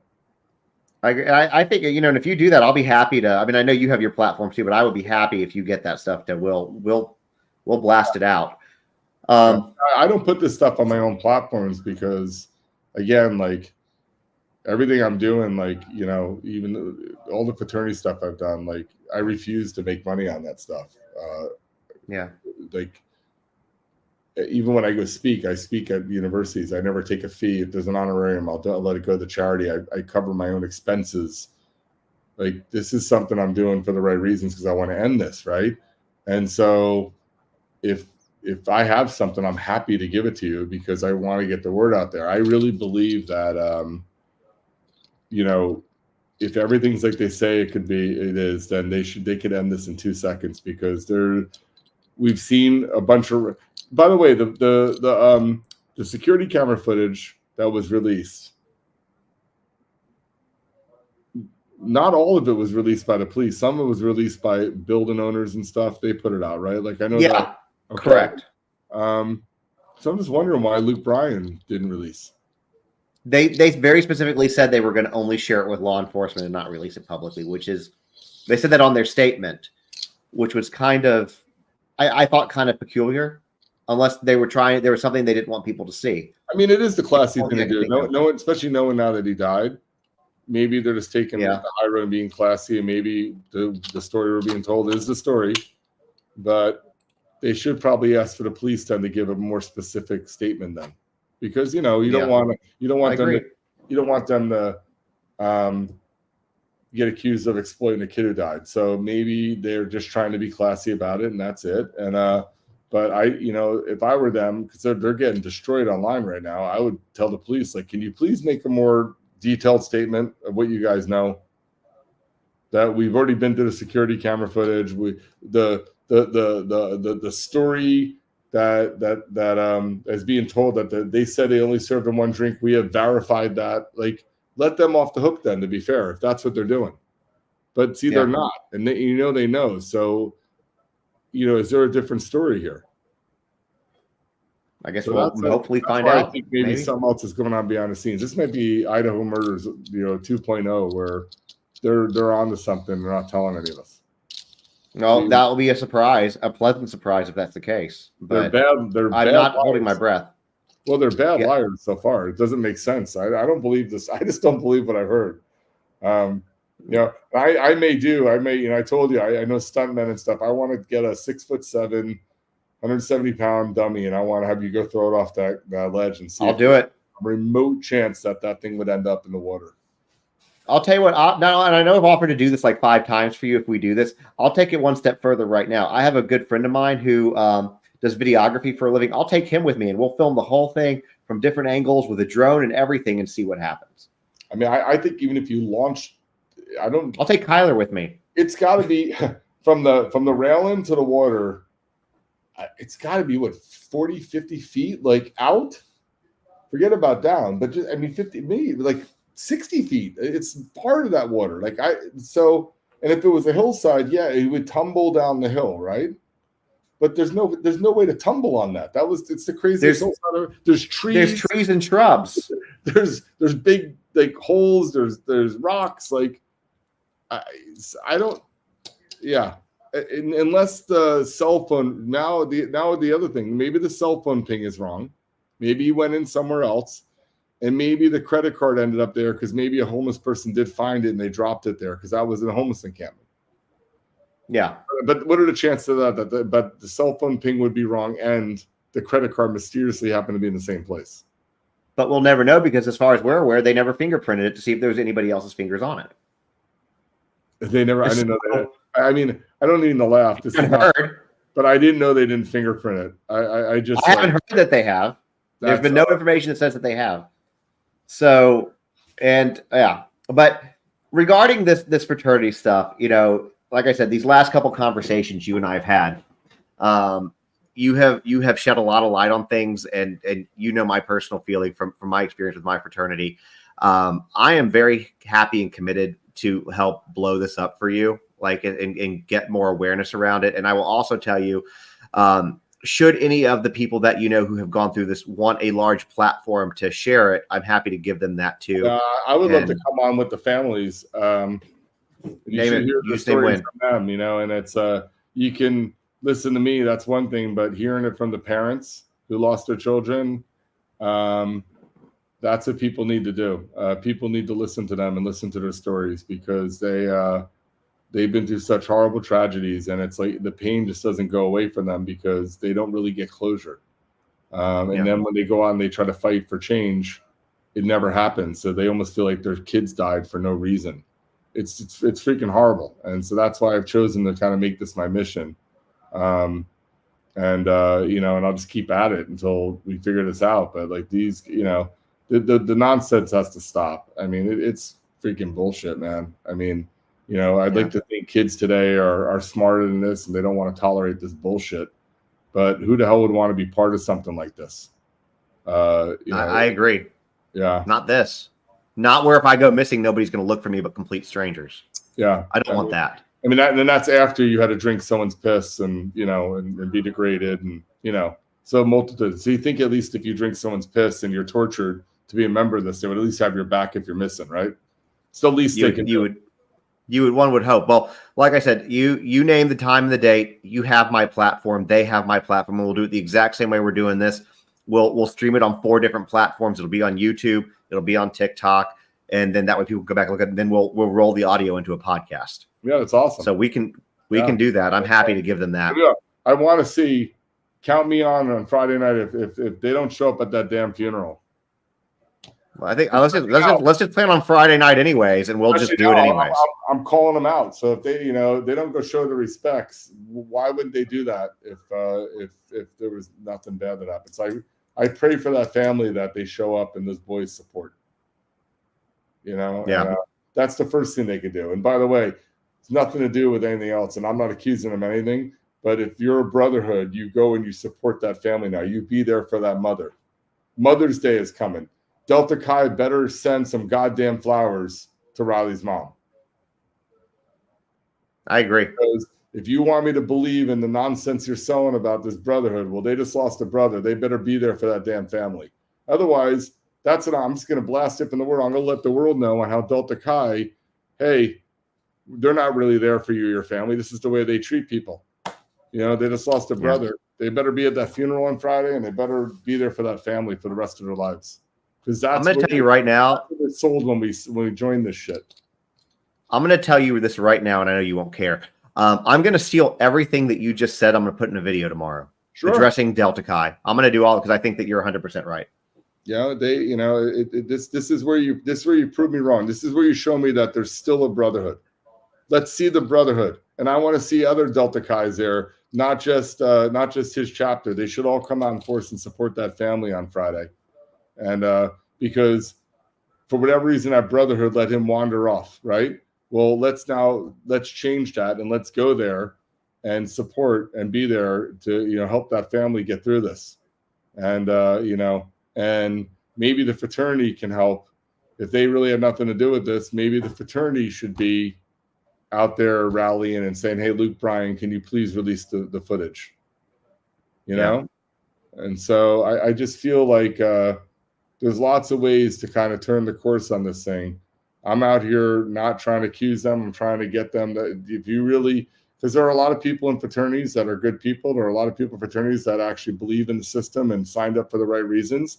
So those people need to speak up right now. And if there are brothers that feel like maybe they shouldn't be going to the funeral or they're acting suspicious, they should be calling them out because they give the entire system a bad name.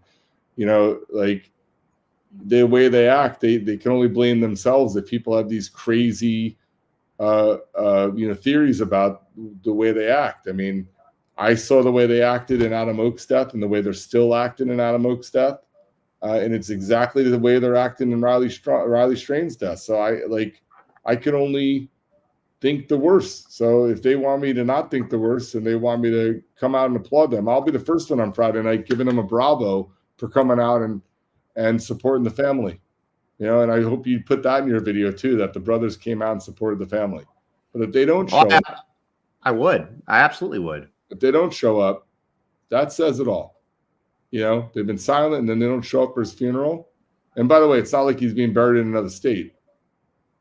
So it's not like Riley lives in, Alaska or lives in Europe.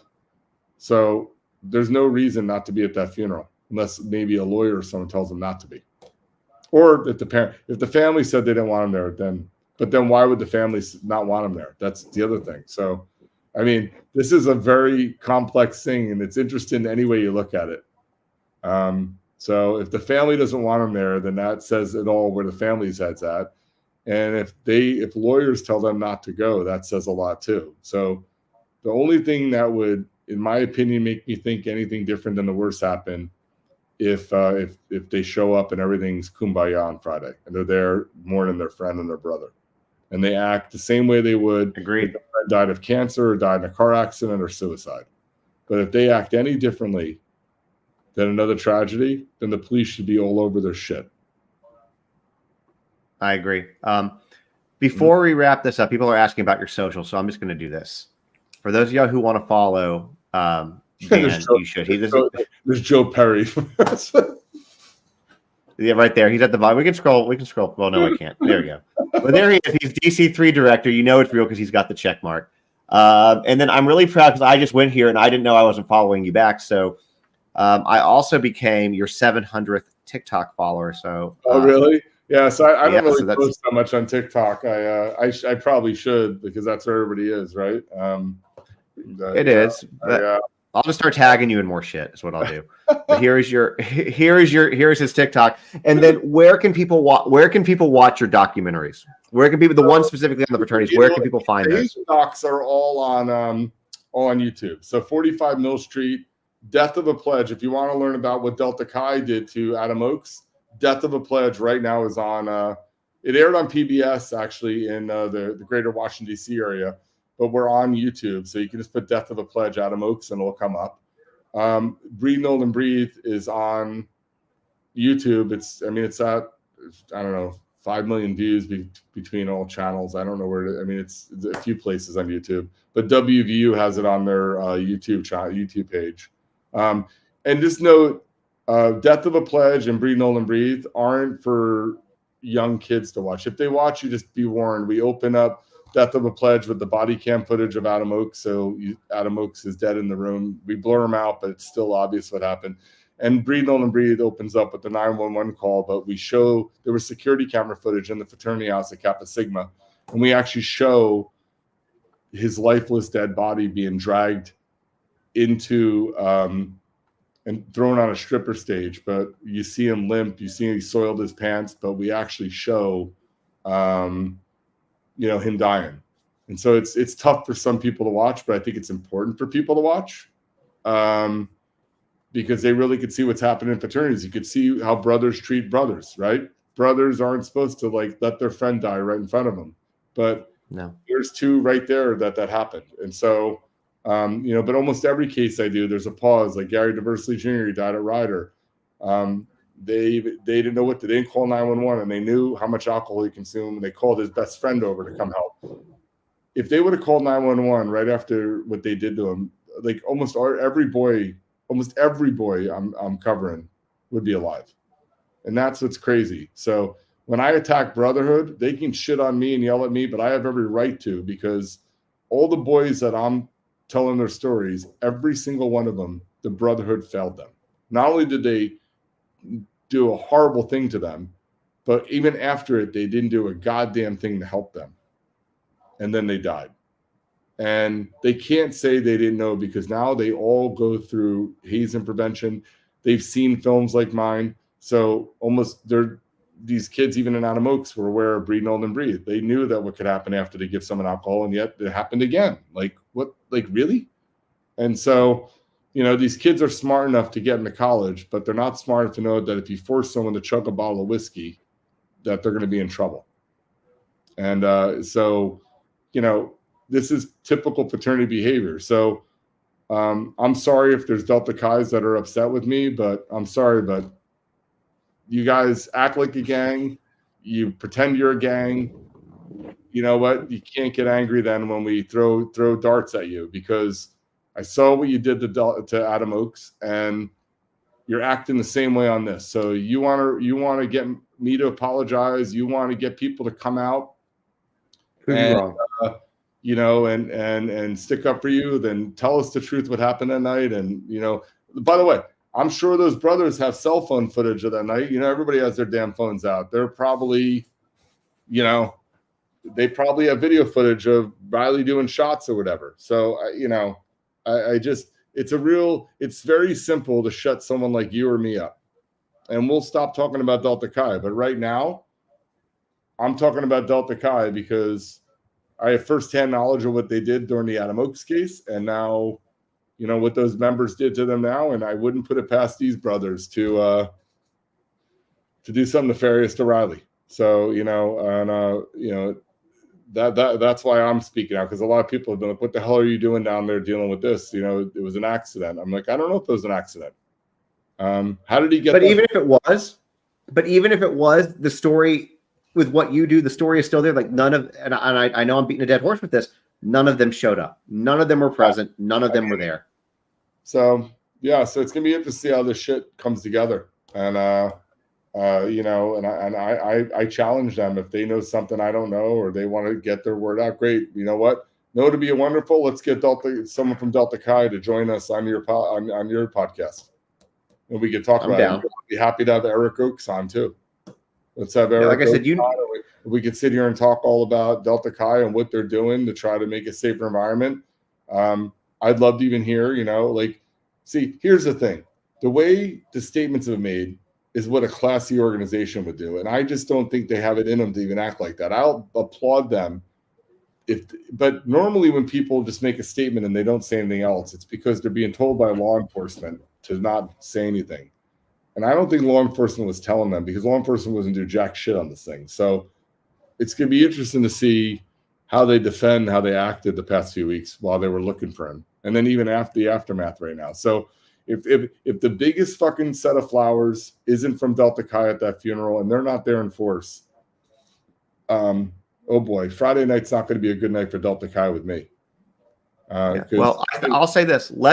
I think that we should just go ahead and plan something for Friday night. Either we can eat our hats and apologize on a live, or we can roast them. But let's do this too.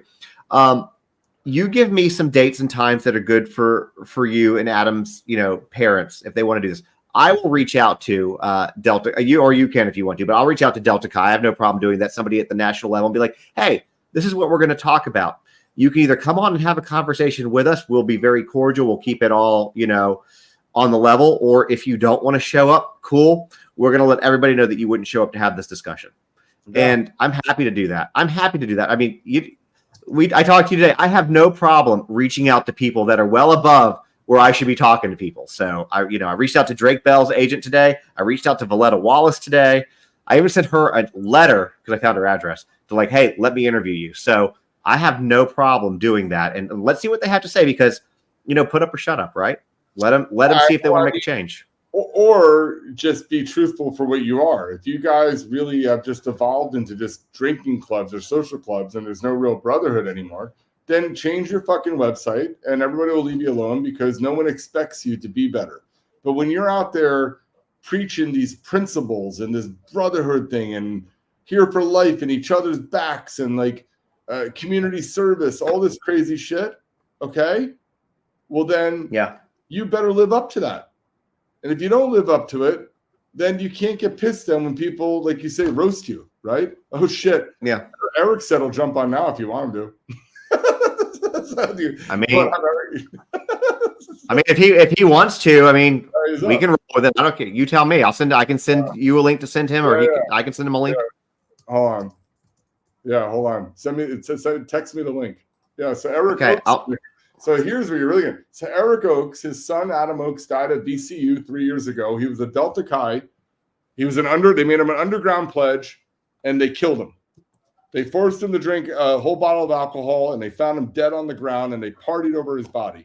He is right now in litigation with Delta Chi. So if we're about to do this, here's what I'm going to do. I'm going to put you on full screen, and I'm going to go do a real quick bathroom break so I can be here for this. And so I'm going to let you do that. And as soon as I see him on, I'll bring him on. Okay. So I'll let you just talk to the people. So Delta Chi, so they were the fraternity behind it. Adam's case is very interesting because he didn't have the minimum GPA to be a Delta Chi. So they made him what's called an underground pledge because they wanted to get that money. They wanted to bring him in anyway because they needed the dues to keep paying the bills for all this shit. So rather than disqualify him and say, you can pledge next semester when you get your GPA up, they made him an underground pledge, and then they essentially tortured him to death by forcing him to drink a whole bottle of alcohol. And then as he sat there and had the death gurgle and everything, no one freaking helped him. They let him die. And they found him dead the next morning. So this is kind of what, if your son's joining a fraternity now, this is the type of stuff that you're going to see. Right. This is what fraternity life has become. Right. And so, and this has happened over and over again. Hold on. Eric Oakes is going to join us here in a minute. He wants me to, and I want you guys to hear from Eric. He is, hold on. He is Adam's father, and he'll give you a whole nother insight. Like, people don't have to listen to me. You can listen to Eric. Because Eric knows firsthand what they did to his son. And here's a father, and he's had legislation passed. He fights every single day to fight for change and to kind of stop this nonsense. And hold on, sent. I'm telling him because I want him to join you guys. Feel free to ask him questions. He'll talk about anything. And there's not a day goes by that he doesn't cry. It's now 1:00 in the morning in Virginia where he lives, and he's up. He can't sleep because his son's dead. His wife hasn't slept a wink since his son died. His life is destroyed. They lost everything with Adam. And, this is why I'm shitting on Delta Chi, because they haven't made any meaningful change, in my opinion, in their fraternity since Adam Oakes died. So is he joining yet there, Justin? You'll see him in a second. I had an email. No, he hasn't shown. He won't, but as soon as he gets on, I'll add him to the stream. He's up. His life got destroyed because of what happened with Delta Chi and his son. And so, so if I'm a little harder on Delta Chi than some other fraternities, it's because one of the most recent fraternity deaths was with their fraternity. And they have every opportunity in the world to create meaningful change at that fraternity to make sure shit doesn't happen again. And bam, Riley Strain all of a sudden goes missing, and they don't do a goddamn thing to look for him. And so that to me feels, but his son, was the kindest, most likable kid known to man. And the fact that they left him there to die on the ground, and this has been a heartbreaking case. I went to the death scene with Eric, and I walked, and he stood on the same spot that his son died. It's a very powerful scene in Protect the House, and it's heartbreaking to see because, and you know what they did? Instead of putting the boys in jail, they had them work. We worked with them, and we took them, and we had them speak to schools and speak to kids, right? And then they went out and they had legislation passed. They've had 2 bills passed. They have now hazing's a felony in the state of Virginia, but more importantly, hazing education now, because of them, they just passed another bill a couple weeks ago where 9th and 10th graders in the state of Virginia, it's mandated that they get hazing prevention. So rather than... He's here, by the way. Yeah, let him in. Okay, here we go. Hey there, how are you doing, Eric? Thanks for coming on. Oh, we don't hear you, Eric. I think we might having some technical difficulties with the mic. Yeah, he's saying us. Do you want to try to come off and then come back in? Okay. I've had this happen to me before. Eric has on the bottom of his things Love Like Adam Foundation. Okay, so Love Like Adam Foundation is a foundation that he formed after Adam died to raise awareness. Everybody should support that charity. They're doing wonderful things. They're out there talking to schools. They were at UVA last week. They were at University of Tennessee. When I was in Nashville, they were in Knoxville speaking to University of Tennessee students. Here's a family that's in mourning for their son who died, and they're out there doing good work trying to help people.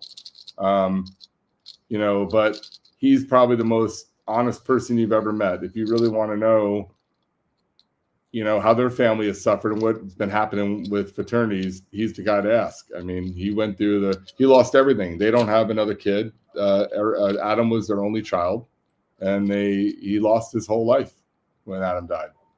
And there's no remorse. It'd be hard to go on with that. Well, it's kind of, I know it's a different situation, obviously. But it's like with Riley's parents, that's their only kid. I just don't know how you can be okay with, and I guess, obviously they're not, but how you can never be okay again. Yeah. I love how someone said I was in a sorority 30 years ago and there's some questionable actions. Absolutely.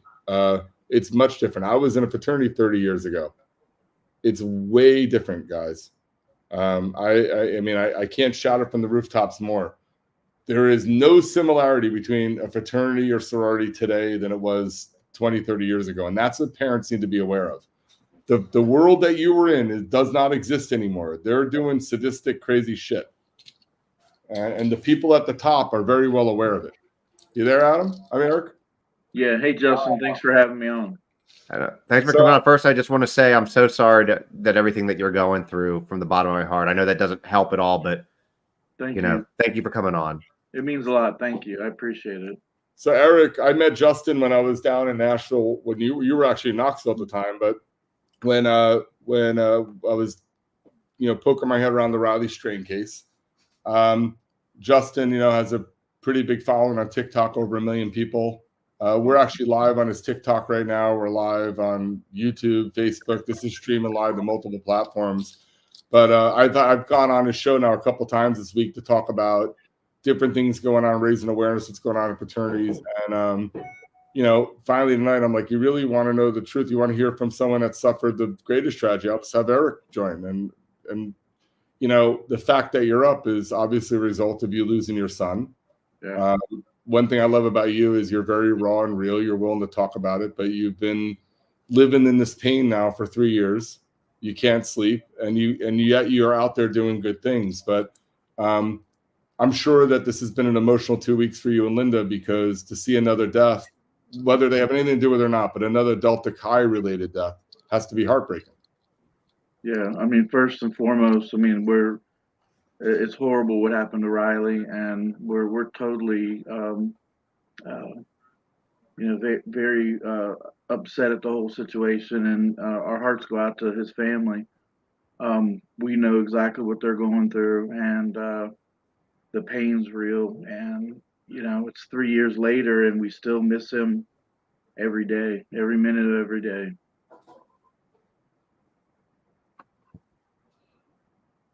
Yeah.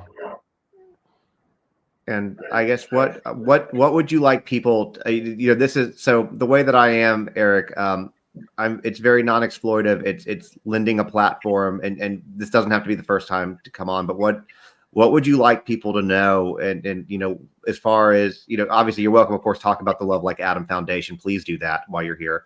But what would you, platform's yours. Oh, awesome. Thank you. Yeah, I wanted to just mention to everybody, a lot of people think, hazing doesn't affect people, or it's not really a problem, but it is a problem. It's in athletics, it's in clubs, it's in fraternities, sororities. It can be mental, it can be physical, it can be emotional, type of hazing. It can wear on people. It's something that they'll carry with them the rest of their lives. The thing I say to the kids now is, what kind of legacy are you going to leave behind?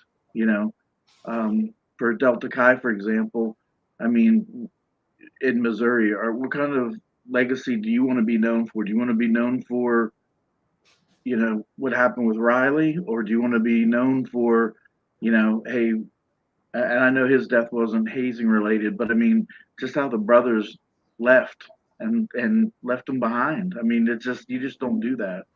And the biggest lesson with what happened to Adam is, when you think someone needs help, you stay with them or you get them help. Yeah. So in Virginia, after Adam's death, within a couple of months, I met with my state senator, and I told her, she knew all about the story, what happened to Adam, and she met with my family, and we talked about how there's so many things that Adam didn't have before that night. One was a proper hazing education. He didn't know what he was getting himself into, or what potentially those young men could do to him, or would do to him, or did do to him.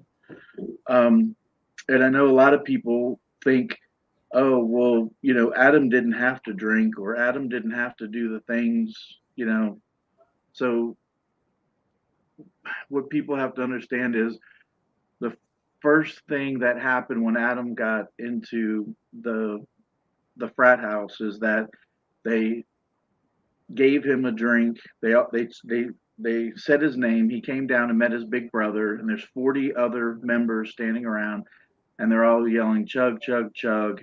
Andrew took a sip off of the cup and then handed it to Adam. There was probably 8 to 10 ounces of alcohol, whiskey in the cup. And usually when you drink like a shot. 20 minutes later, a shot. 20 minutes later, a shot. He had 8 to 10 shots all at one time. At that point, you're out of it. You're already inebriated from the drinking, and then they're going to pass you over a huge bottle and say, no pressure, drink this or you won't get into the fraternity. Or I drank it because that's what I had to do. And then to add matters worse, Adam's grand-big was there, meaning his big brother's big brother. So here's a 25-year-old, at a 19-year-old, type initiation, I guess, or pledge event. And that just adds a lot of pressure to a young person. And not to mention that they were sequestered for, the COVID timeframe. So Adam was having problems, meeting people. Adam was not a big risk taker. So joining this fraternity had to be the right fit for him. And he had 2 other best friends from home joining this fraternity at the same time, pledging at the same time. Adam's grades were just like a 1/10 of a point below the threshold for him to get into the fraternity. So they brought him in as something called an underground pledge. The underground pledge, what they do is they collect dues from that member, And when the grades get back up the next semester, they'll be a full-fledged member.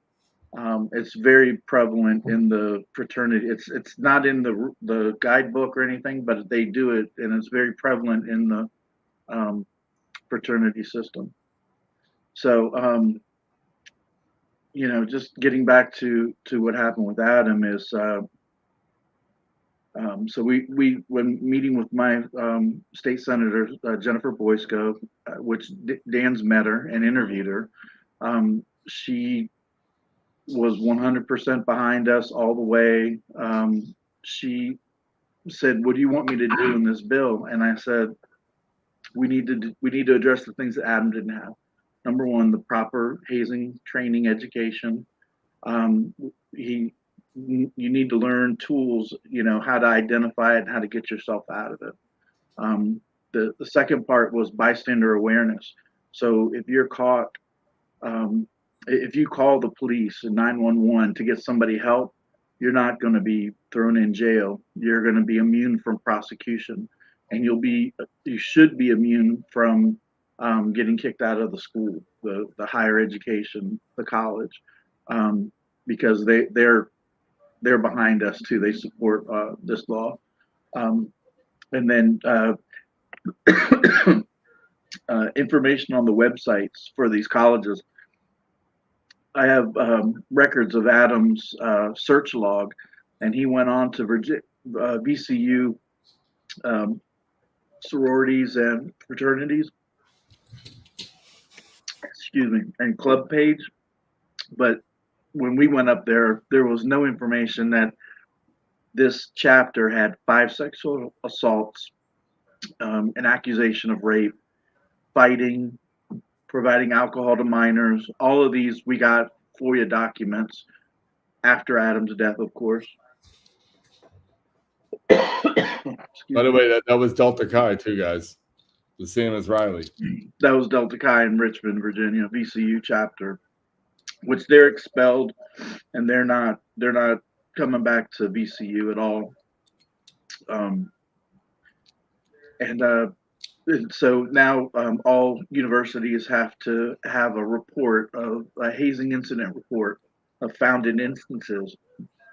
So, and my niece and I, well, we drive around the state of Virginia going to these different places to speak to young people. Sometimes they're long drives, and so we sit there and we go from university to university's webpage to see who's actually updating it and who's actually keeping it up. And if they're not, we start pinging them, on the way home, letting them know that, hey, we were on and we didn't see a hazing report. You need to update it per Adam's law. And then it's great because parents can go online too if they want to see information about, a specific fraternity or sorority.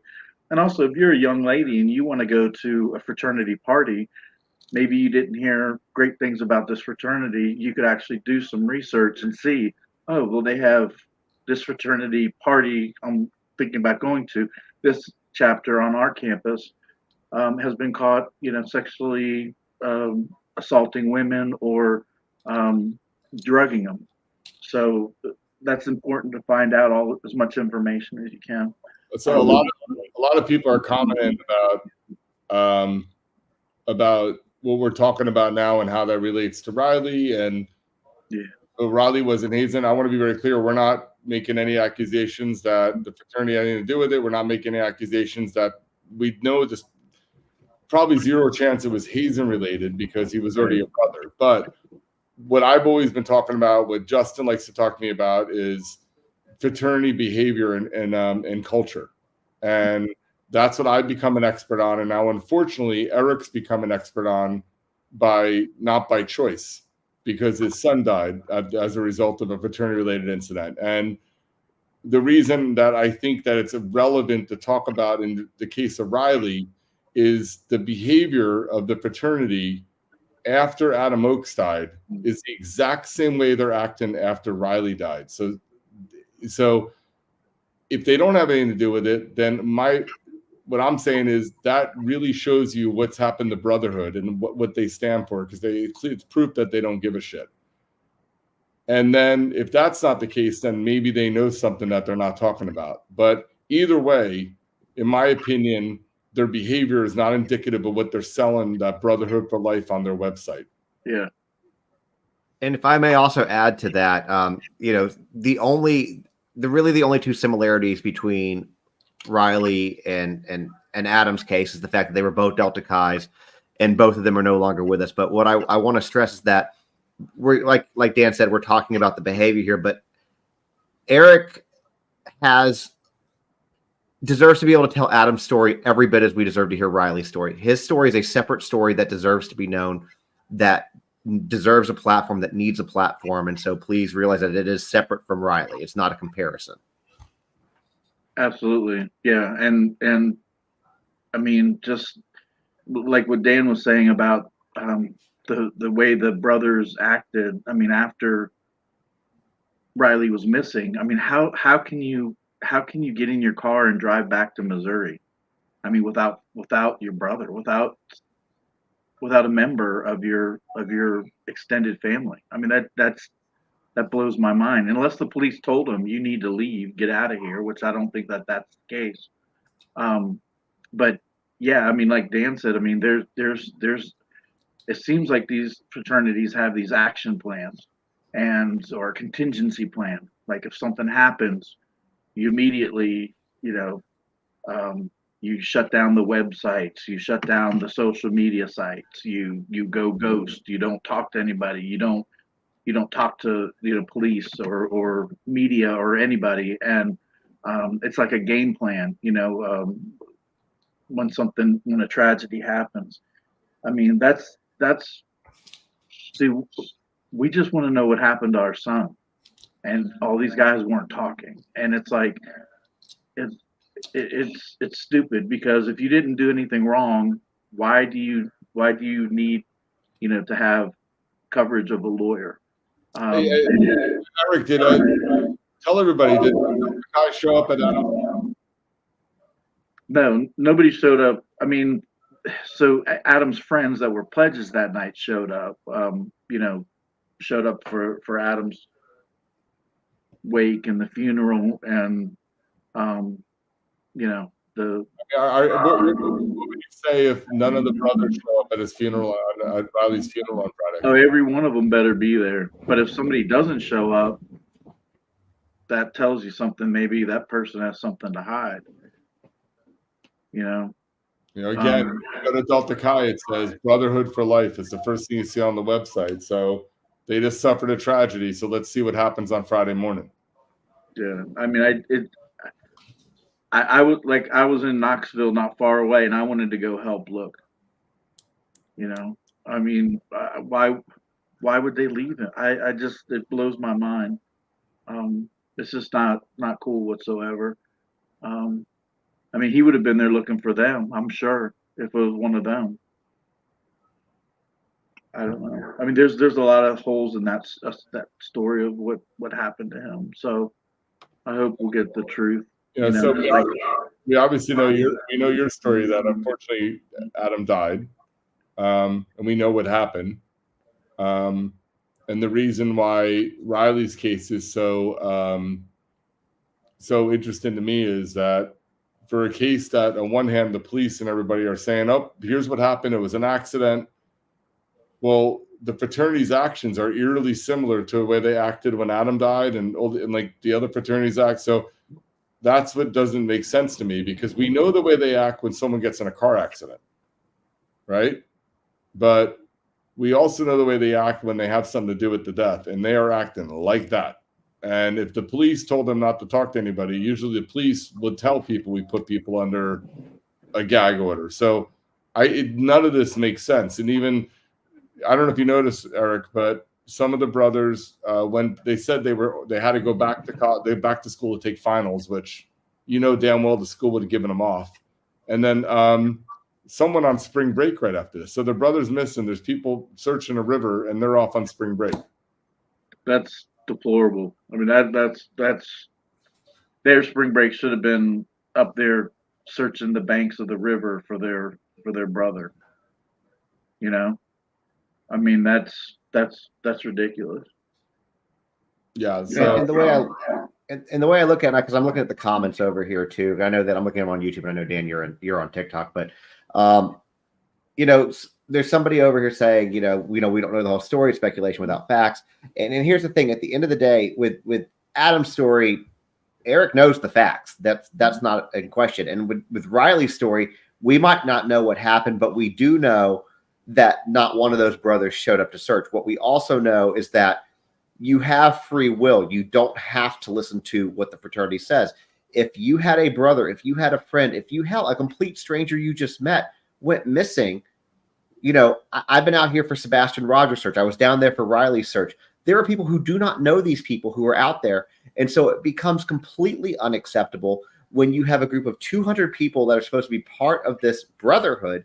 Not one of them stays behind. And then, and that's not including the people here who are alumni that live in the Nashville area that could have come out. There's literally there is zero excuse. I don't care what a fraternity says. There is no fraternity. There is nothing other than my own personal family that would stop me from searching for a friend or a family member or a loved one. Nothing. And by the way, I wouldn't shit on them but that's what they preach.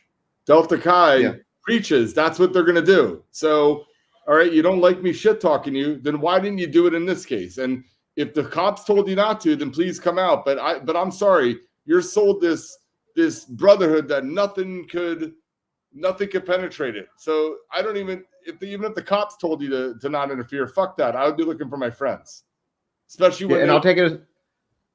And I'll even take it a step further. If you're with a brotherhood and you have a conversation, whether it's with their attorneys, whether it's with the Preakness, whether it's with the head of national, and they say, hey, we're not going to search for him, we're not going to do this, then I would sure as hell be questioning what kind of brotherhood did I just get myself into when they won't even look for me.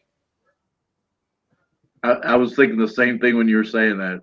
It's like all the brothers should be sitting there at the Missouri chapter thinking, would you be looking for me if it was me that was missing that night? I mean, that shouldn't even be something that's in your head. It should be automatically, we're doing a search party. We're going to stay extra nights at the hotel, whatever.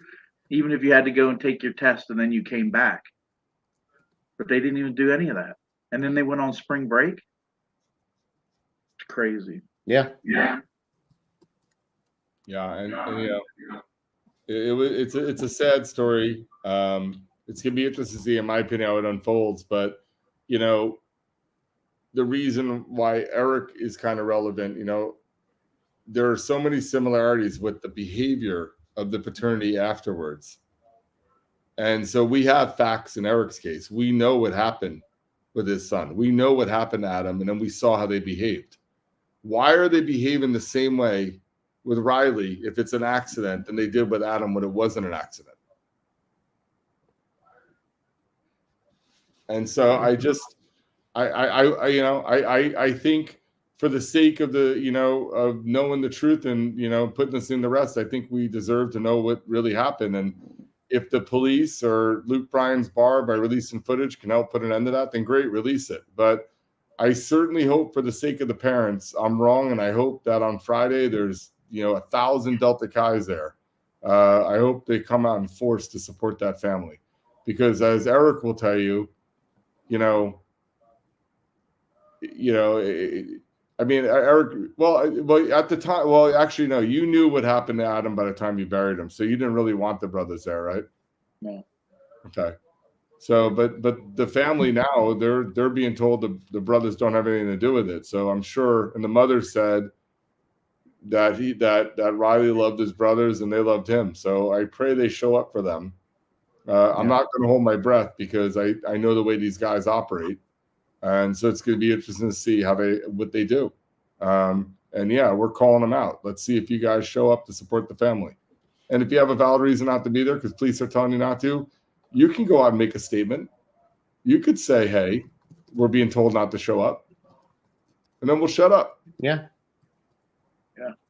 But even so, again, that would then you question your brotherhood. Like, this guy was my friend. I went to school with him for 4 years, 3 years, 2 years, whatever. I was in here.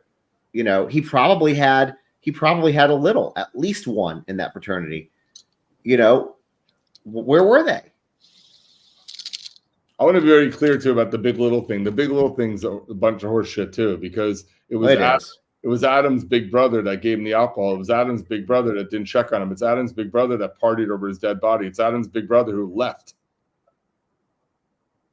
It left him alone. So, you know, again, even how they set you up with a big brother and it's all horse shit. You know, maybe 30 years ago, the notion of a big brother meant something, but it doesn't anymore. Trust me. And so it's just, it's an honorary thing that, it means nothing. A big brother, when I was in a fraternity, was more of like a mentor, and not anymore. It has nothing to do with that. So it's just, that's the guy who's going to torture you on Big Little Night. That's what that is. So, I mean, it's just, that's what people need to be aware. And so, this stuff has to end. And I just don't see how someone could be somewhere with 200 fucking people and disappear when they're supposed to have each other's backs. And you could say all you want about what happened, but if he was getting that drunk to begin with to be thrown out of the bar, why didn't they stop him from drinking before he got that drunk? Because I'm telling you, that bar, I said it earlier, you got to be really loaded to get thrown out of that place. Bars around here, at least, they make you take an Uber. So when you kick you out, they throw you in an Uber, and then you get taken home or hotel or wherever you're going. So Broadway, I know that could be.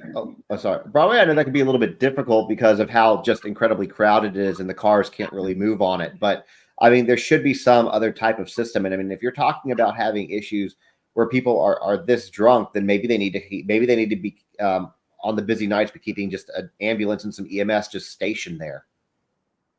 For something bad happened. If somebody's drunk to the point where they're kicking them out of the bar, like they're under the influence. I'm not even gonna say drunk, but I'm gonna say under the influence of something that Riley was. Then there's you've been there, Dan. There's cops all up and down that street. Park one ambulance at the south end, one ambulance at the north end.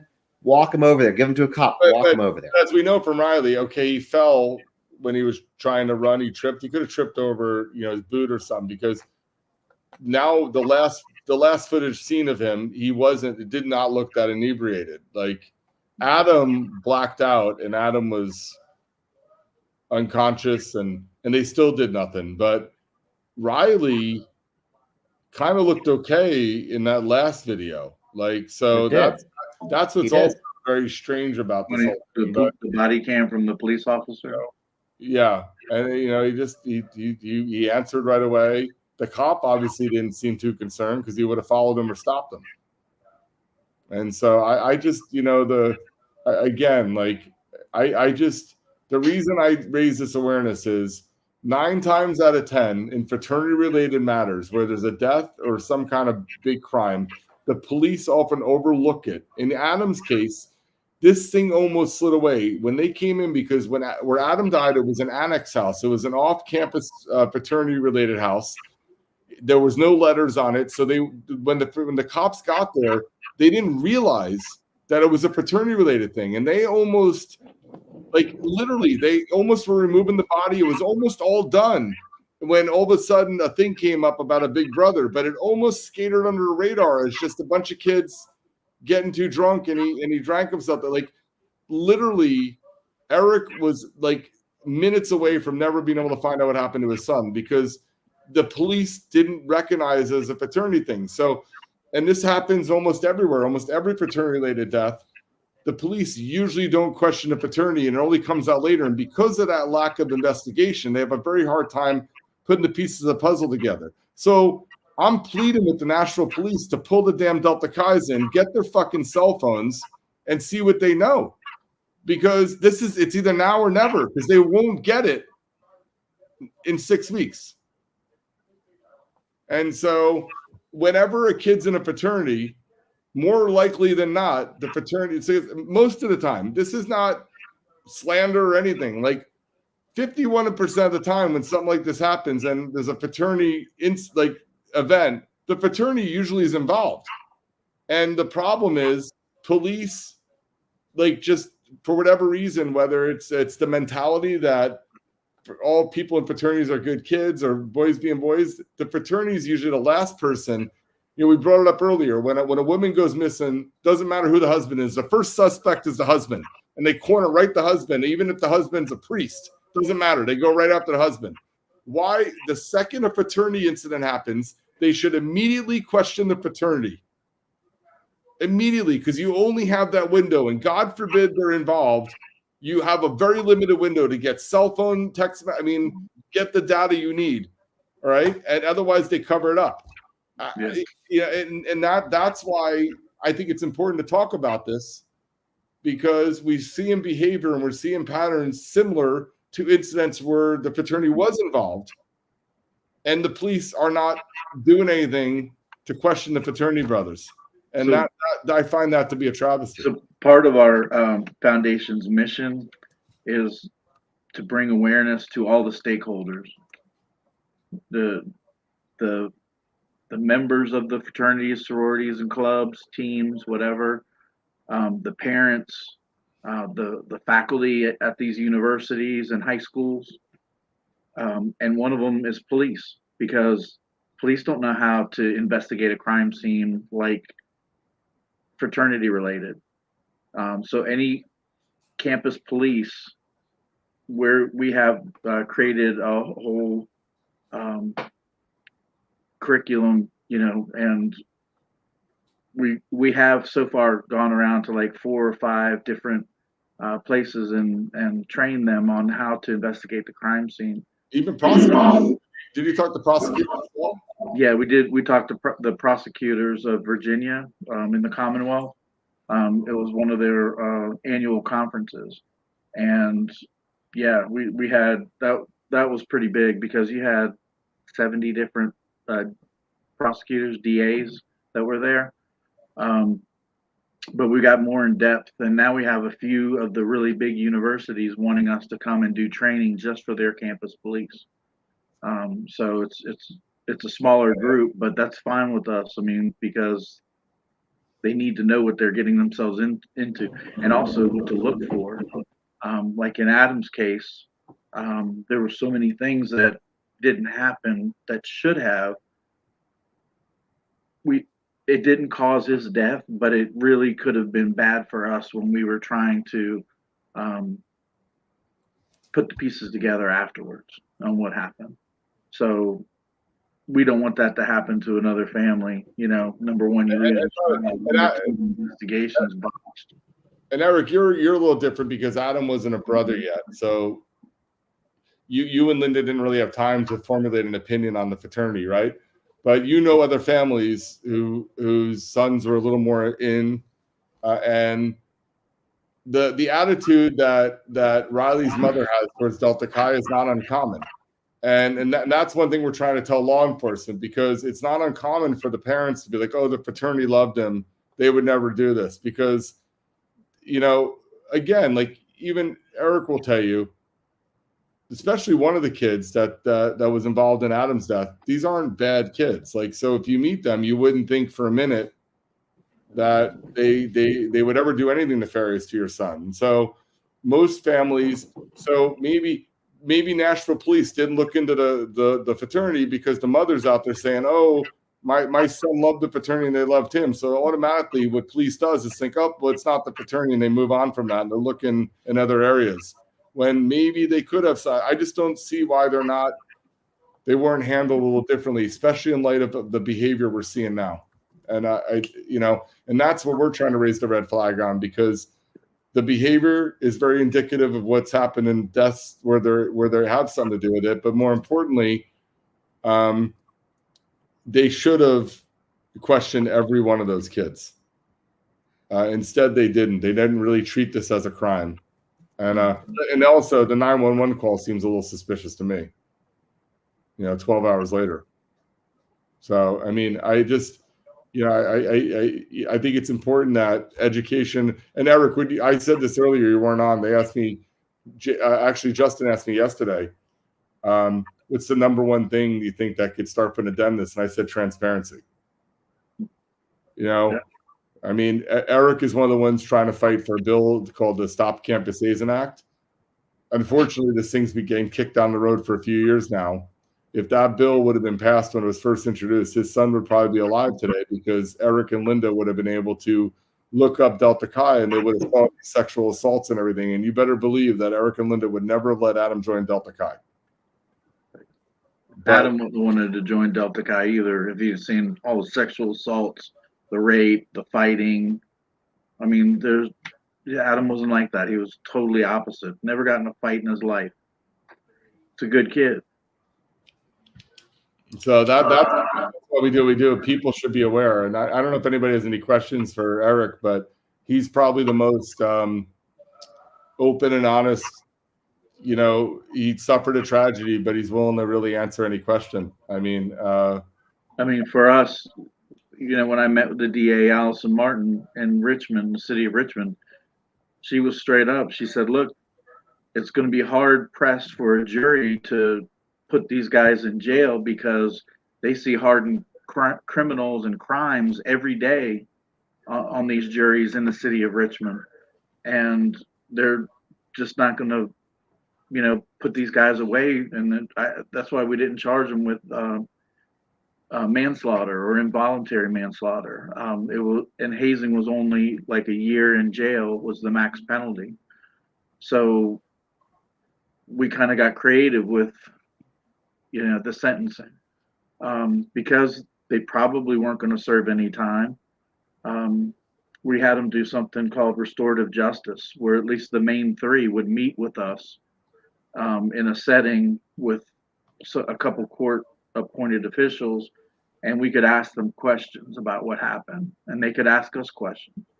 It's kind of in a lot of ways, it's a healing moment. I know that sounds crazy, but why I should care about anyone else other than what they did to my son. But, they had to go on and live productive lives. And, by them being able to face us and talk to us, I don't know, we knew a lot about what happened that night. So if they were going to start lying, then, we knew who we were dealing with. Anyway, so what we did was we actually had this in the sentencing. Part of the sentencing was to come to 5 or 10 in-person presentations.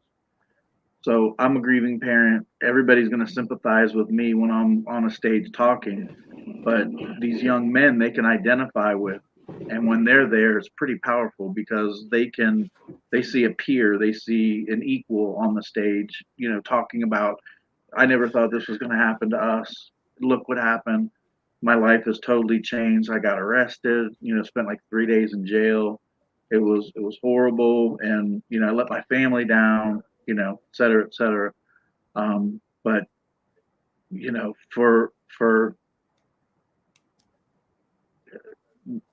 we also had, Dan actually interviewed them and for the educational video that we have. And, we went to University of Richmond a couple weeks ago, and there was 900 students in the basketball arena, and we played the video. When it ended, you could have heard a pin drop. I just did a pan across, with my phone, the video. I mean, they were moved. They were just really engaged with the training, engaged with the video, and saddened on what they just saw.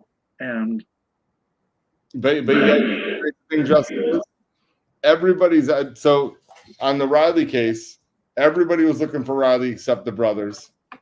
And with hazing and improper fraternity behavior, everybody's out there trying to stop it and make a difference except the people sitting in the offices at the National. And the funny thing is they're very well aware of what happens in their organizations, and simply subscribing to let one of the parents go speak. By the way, Delta Chi is not having, as of today, the Oaks haven't gone out and talked to any of their people yet. but they know that these problems exist. They know what happens. They know there's sexual assaults. They know there's drug issues. They know there's hazing. They know there's all sorts of problems in a fraternity, and they keep operating them the same way. There's really no change on the highest level from a corporate run type vibe for at least, I mean, the past decade that I know of. And that's, in my opinion, part of the problem. So what I'm trying to even identify, and that's why I reached out, I'm saying, if any Delta Chi's are watching this that are aware of what happened with Riley, I would love to know if National told you to not talk to the media or not go look for your brother. I want to know, and I will keep you 100% confidential, but I want to know, because to me, that would be, it just follows the pattern of the behavior of the past few years. And if they don't like me talking about stuff like that, well, they have lots of opportunity to change things right now. You know, they have a great partner right here in Eric Oakes that if they really want to create change, he will be all for embracing that. And all the things he's doing, he'd do arm in arm with Delta Chi, but they have to be willing to make change. And I just can't imagine 200 brothers abandoning their friend. I don't know. I don't get it. And so I'm reaching out. I want the brothers to show up. If someone's telling you don't go on Friday, please go. And Eric will tell you go too. Like, go and support that family. Especially after knowing how his mother feels about them. Yeah. And so, and if Delta Chi National told you don't go, you could send a message from me that they're pieces of shit.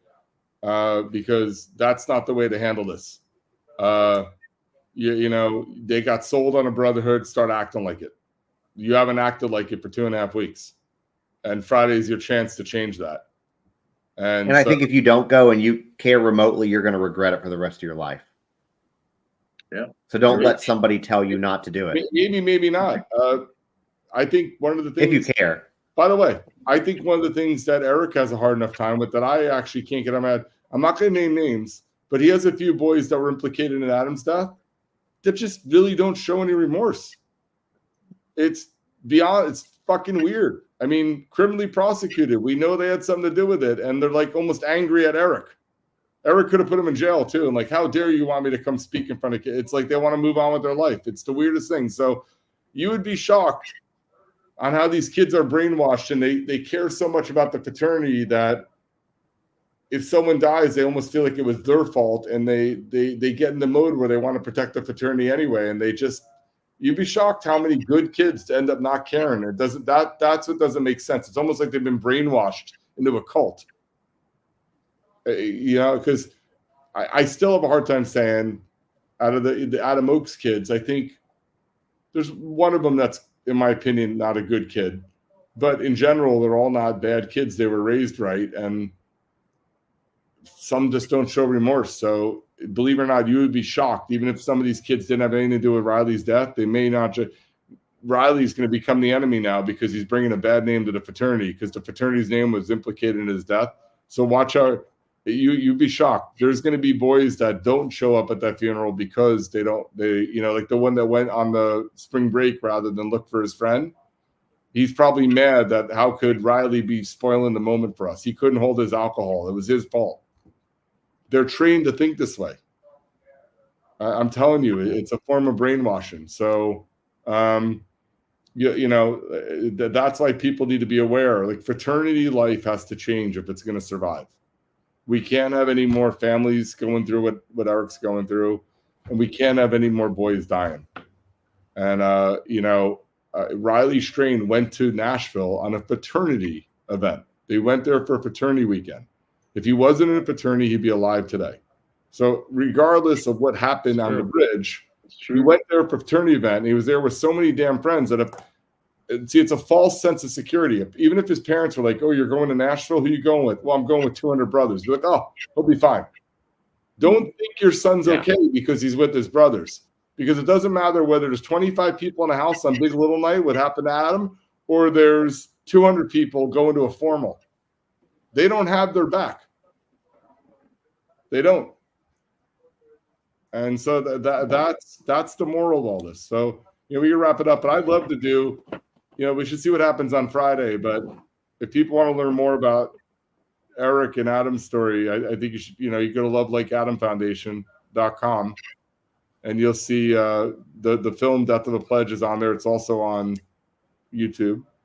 And if you guys know anybody that needs help or to talk, you can always reach out to Eric through his website, and he'll be more than happy to talk to anybody. Absolutely. And he also will even come to your school and talk. These are wonderful people. And the one thing I want to point out about Eric, I'll leave it at this. To this day, I really can't get him to say. You would think after all he went through, he'd be the most anti-Greek guy in the world. Instead, he goes out there and he's trying to fix and save a system. And that's why he's relevant to what we're talking about tonight with Riley, because there's something really fucking broken. If those boys didn't have anything to do with what happened to them, they shouldn't be acting like this. This is really embarrassing to Delta Chi that these brothers aren't out here being very public right now about this. And that shows how broken the system is, that they're not out there. They didn't do more when he was missing. And even now after his death, they just put out that statement, please respect their privacy. Fuck your privacy. Like, what about the parents? So. And I agree. And Eric, I want to say that, and obviously, Dan, you're always welcome. I feel like us doing this together, it's always very good. But I know that you came in, a couple hours into this, and I feel that Adam deserves his own segment where it's just about him. So if you want to, I want to invite you, like I said, Dan as well. Dan's welcome anytime, obviously. You got to meet my niece. She's a firecracker. Okay. Yeah. Now we can set it up. And what we'll do is that's great. I'm all for it. So what we'll do is we can do what we're doing tonight, which is where we stream on multiple platforms, as he said. So Instagram ended up timing out after an hour, so we're off that. But we're on, YouTube. I'm still seeing live comments on Insta. Yeah. Oh no, I'm on TikTok. Sorry. Yeah, TikTok's still live. So you have TikTok, and I don't know how many people are in there, but we've had a lot of people in here tonight. We're on Twitter as well. Plus, then we can take the audio and roll it into a podcast. So I want to give a pretty big platform. And the other thing, too, that I'd like to do, and we can work this out, too, is I'm sure you probably know who Joe Petito is. And he has been very successful. Him and the Gabby Petito Foundation have been very successful at passing legislation to change rules regarding domestic violence. I think that he might be a good person for you to chat with, because unfortunately y'all are part of the same terrible club. Okay. Yeah. Thank you. Yeah. I'd love to connect with them anyway. Yeah. I mean, I was really, I saw him speak before, and I was just like amazed that he could even form sentences a year after, or even shorter time, from what the tragedy that happened. So, yeah. The one thing, a big thing that I think one of the things that some of like Eric struggles with is knowing that Adam didn't die fast. He sat there and died over a period of time, and they sat there and partied over his body, which really shows the mentality of fraternities. No one bothered to get him. He could have been saved. He could have been saved. He could have been saved countless times. The same thing with Gabby. The cops intercepted them. She could have been saved. If they learn how to recognize the domestic violence, the fact that they allow. I mean, oh my God, they only separated them for the night, but they had her. They could have saved her, and but they didn't know any better. And so I think it's harder to deal with something like this when you know how close they were. And the other thing with Adam is the fire department was a block away. Literally right behind the house, and it's I showed Dan where it was when we went down there to film the house, and it was like catty corner. It's like you could see it from where they were, and somebody could have been there within 5 minutes if somebody had only called 911. So the fact they let him die, they had every opportunity to save him. Don't put anything past a fraternity kid. And, there's no difference between the Delta Chi's at VCU and the Delta Chi's at Mizzou. They all look the same. They all act the same. So there's this false notion that, those kids would never do anything, or cover anything up. That's what I don't want the police and the family just look into things. That's all. The chapters are little clones of the national. They're just Sorry, good. The one thing that I want to say is I know that you're making headway with Adam's Law, and I know what the Petito Schmidt family is doing. And then now out of Texas, if you know that horrific case with Audrey Cunningham, the little 10-year-old girl, 11-year-old girl, and now they're doing a law called Audrey's Law. It's just really, I'm just sitting here thinking like a lot of these things, common sense prevents. And had just one little thing gone just slightly different, all of these people would still be here. And it's really, it's just very frustrating. There's so many safety nets for Adam that night. 3 or 4 911 calls. They never responded. The police never responded. Now they were from the neighbor. The neighbor called for noise disturbance. 3 calls, 4 calls. Nobody shows up. We pulled the 911 logs from the police department, and they actually dispatched a car, but it never showed up. Had they been there, they would have, seen Adam needing help, and then he'd be alive today. The medical examiner told us. Not that it would make a difference. Obviously, nothing's going to bring Adam back, but the Petitos have $100 million lawsuit against the Moab Police Department, and they know they're not going to get $100 million, but it's part of it to basically affect change. And I don't know if that's something you've explored, but it might be something that you want to explore. Yeah, no, it's definitely something that it upsets us, our whole family, and yeah, it's not out of the question. But we're told in the state of Virginia, if it didn't directly cause their death, the lawsuit won't stand up. It'll get thrown out. Maybe so, but it would at least bring attention to it. It's obviously that's all y'all's call, but I think sometimes just the awareness and the attention that those things, because if that happened and you filed some, put a ridiculous number on a lawsuit and you just filed it, that's gonna reignite it in the press for sure. So just food for thought to put in the back of your head. Yeah. I mean, they've been through litigation with ECU and the brothers, and now I'm sure. Yeah. But the police is a hard thing, because the other thing is what he didn't leave out is not only did not show up, but mysteriously those 911 calls got erased. Oh, convenient. Yeah. There's a lot of convenient things happening. So I mean, so you have. Yeah, exactly. And it's never in your favor. The police, they confiscated phones. Whose? Adam's. They didn't get any of the other brothers' phones. They didn't bag any evidence. Yeah. They didn't do anything. They didn't treat it like it was a crime scene. We have video body cam footage of probably 15 people in the house walking over and in and out of the room that Adam was found in. I mean, those are just like crime investigation 101, right? They're interviewing the people that live there in the same room with the other kids. Police officers are making what is it? They're making judgment calls. They're saying, "Oh, he must have aspirated, and choked on his vomit." That's not true at all. He had no vomit. He didn't throw up. He had the medical examiner said he had those little Invisalign nubbies in his teeth. He had no throw up. He had no remnants. He had nothing in his throat, nothing to indicate, nothing on his face or his clothes like he threw up. So that's questionable too. But I mean, just all those things, those safety nets that are set up, all of them failed that night.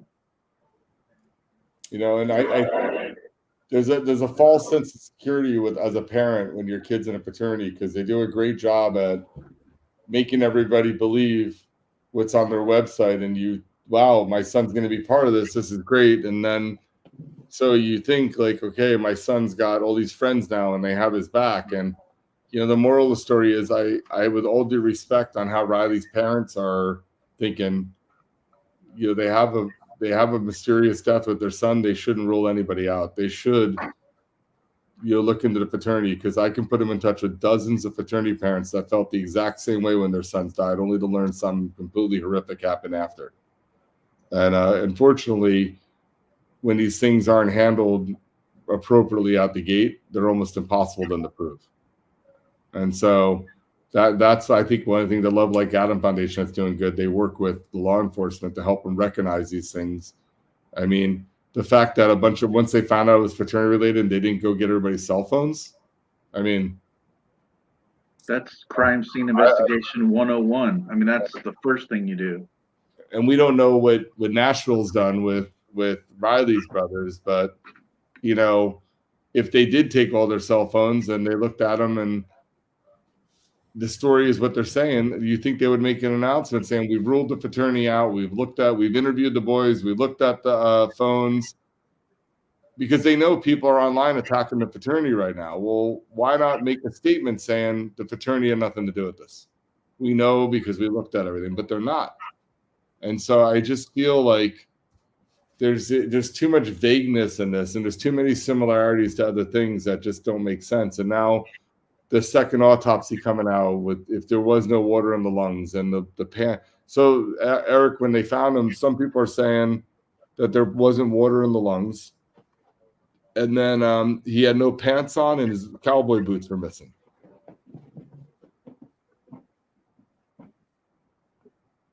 I mean, that feels like Antonio Cialis when they found him.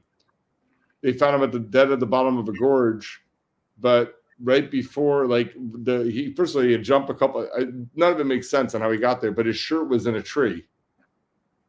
So the shirt was in a tree, and then, so if it was accidental death, you mean to tell me he took his shirt off and he threw it in a tree and then jumped? So it just doesn't make sense. Like, I don't know, maybe there's a scientific explanation, but you said when bodies are in water for a period of time, they expand, they don't shrink. So how could his pants just come off?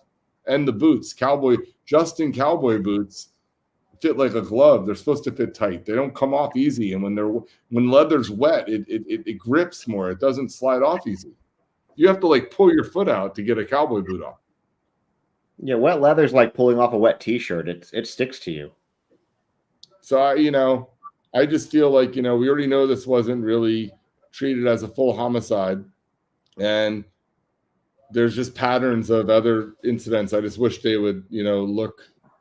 Maybe they are looking. We don't know, and hopefully the parents know. But I just pray that, Eric. A lot of people I work with are working very hard to change fraternity culture because it's too big to go away. So they know it's going to be here. So he's working really hard to change culture. And one of the things that Delta Chi can do on Friday morning is show up and support that family. That's a step in the right direction. Now, if they had something to do with it, please don't show up. But if you really have nothing to do with it, then please show up and don't listen to people. This is a way to change the culture. Show people that you are a brotherhood, because that's what brothers are supposed to do. And so I'm really curious. I cannot wait for 36 hours to see if these guys actually show up. The brothers already made one huge mistake by not staying and helping. Don't make another one by not. They weren't there for him that night too, so they made two huge mistakes. They weren't with him that night. They let him go off on his own, and then they didn't stay to help search. Don't make a third mistake by not going to the funeral, especially if the family is accepting of you. Yeah, I agree. All right, well, I actually got to go let my dogs out. It's only been a few hours, Dan. That's okay. It's a 3-hour podcast. So it's great. Your viewers are probably like, well, you stopped interviewing Dan. This is my third time in a week with you.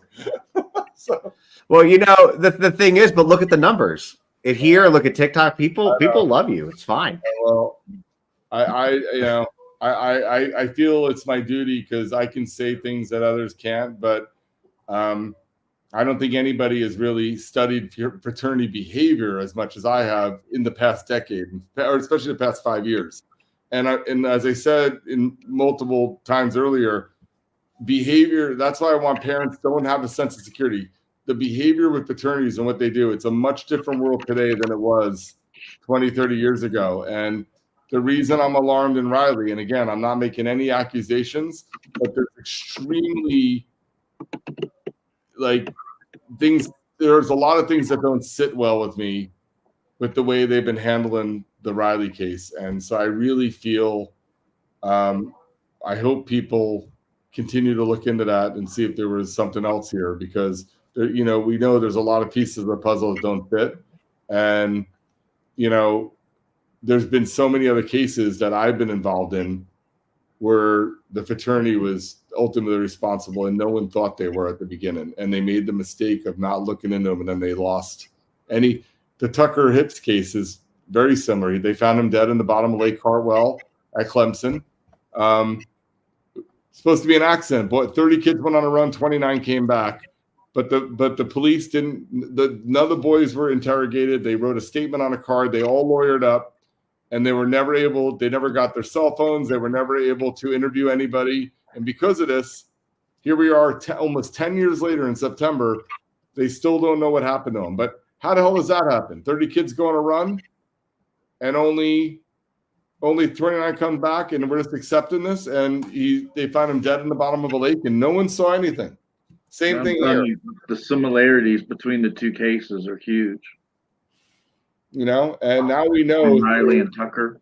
There's a lot of things that I've uncovered, but they had civil matter. A lot of stuff came out in the civil case, after that, like 2 years later when it was kind of too late to go down the criminal path. But I've uncovered things now that the fraternity was 100%, responsible for his death and involved in it. So that's why. And by the way, he was older, so Tucker was well looked up to. So it wasn't like he was a pledge being taken advantage of and stuff. He was the pledge class president. He was looked up to and liked by everybody. So it wasn't like they were even picking on him. So if it could happen to someone like Tucker, it can happen to anybody.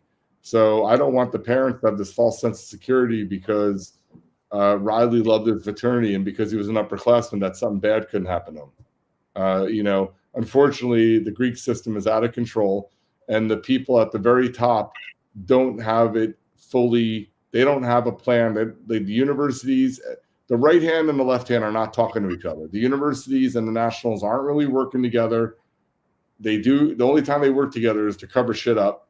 And, the kids are dying. And so I think, don't rule that out. That's all I'm saying.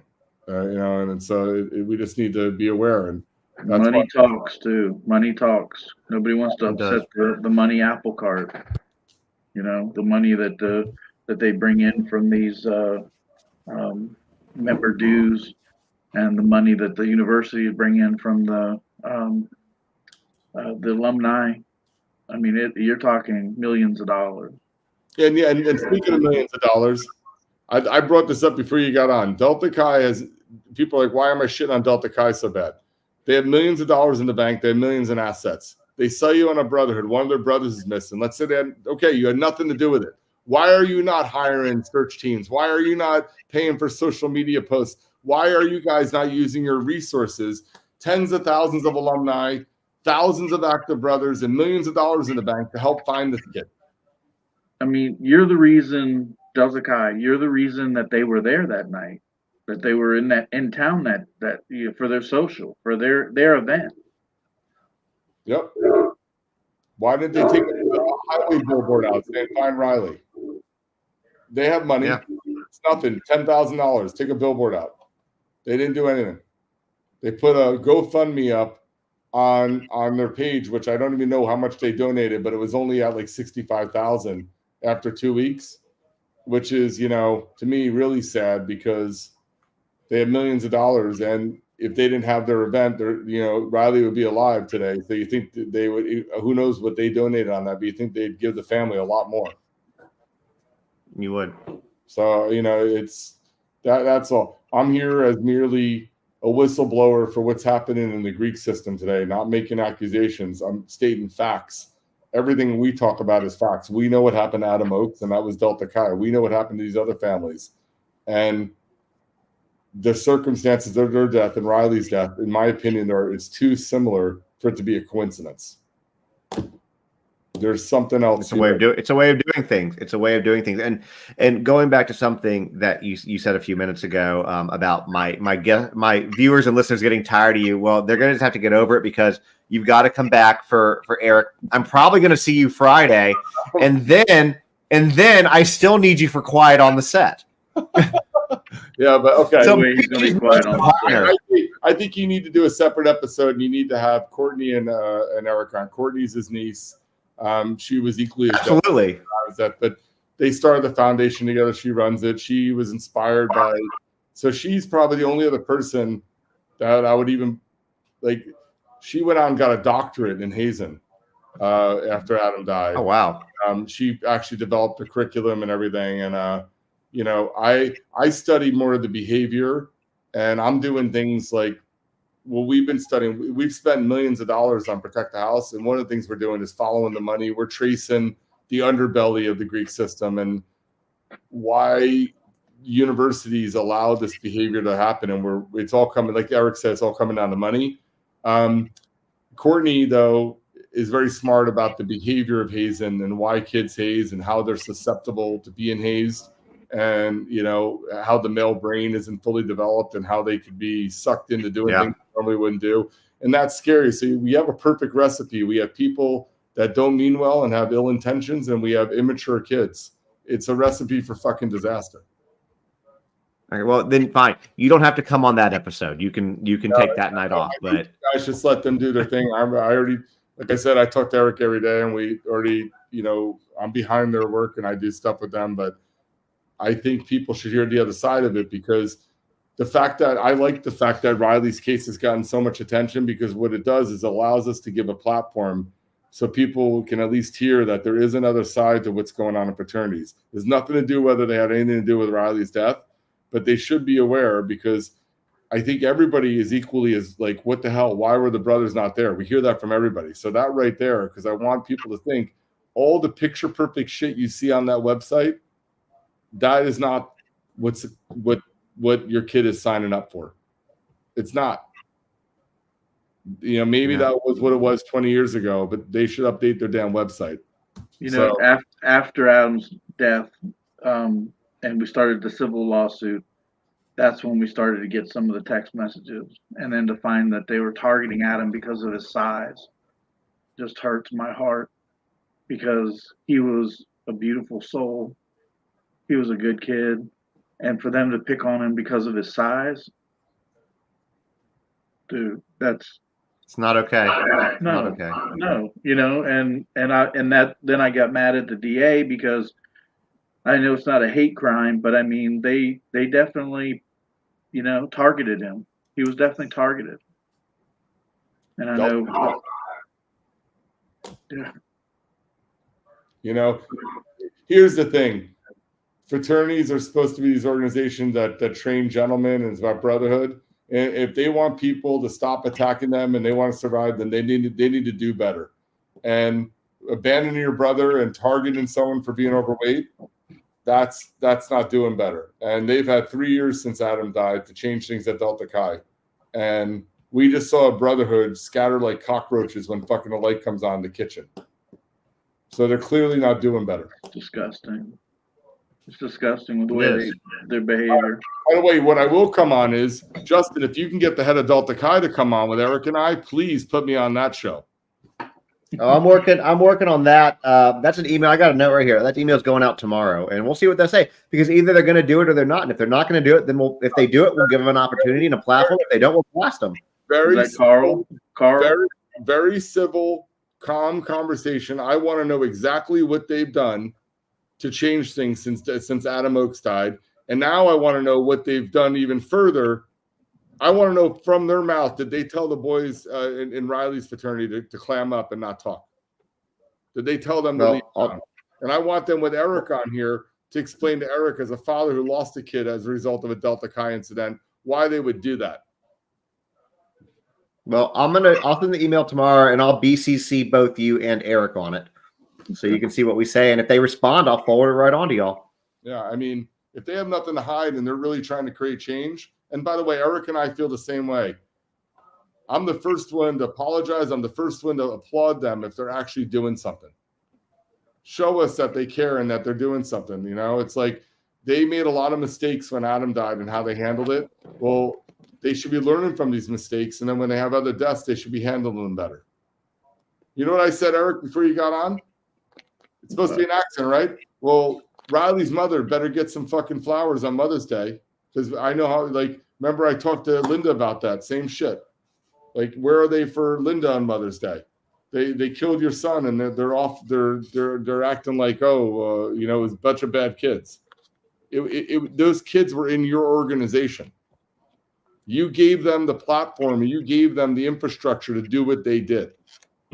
So they need to own up to that, and they need to do better on how they do. They have thousands of kids' lives at stake. They're in there, thousands of kids' lives there. They just held an event in Nashville, and they lost a fucking brother. What are they doing now to make sure it doesn't happen again? They're so quick to hire lawyers to snoop around and do things, but why couldn't they have rented a boat and gone up and down, you know, looking for Riley? I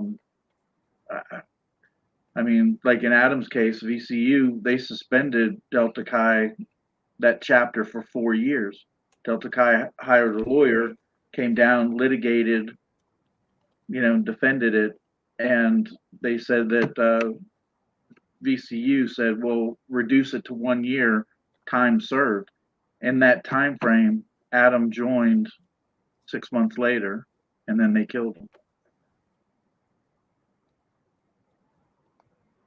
So they were suspended for 4 years by VCU, and then VCU rescinded that because of the lawyer that came and argued that, you know, it's not that bad of an infraction. So in that time frame, one of the agreements was that Delta Chi National would handpick the new leadership to recolonize the VCU chapter of Delta Chi.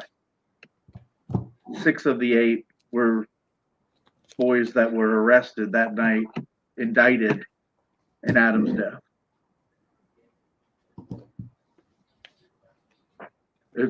I mean, that's why I say, like, safety nets. You know, you got all these safety nets that are supposed to be there for your child.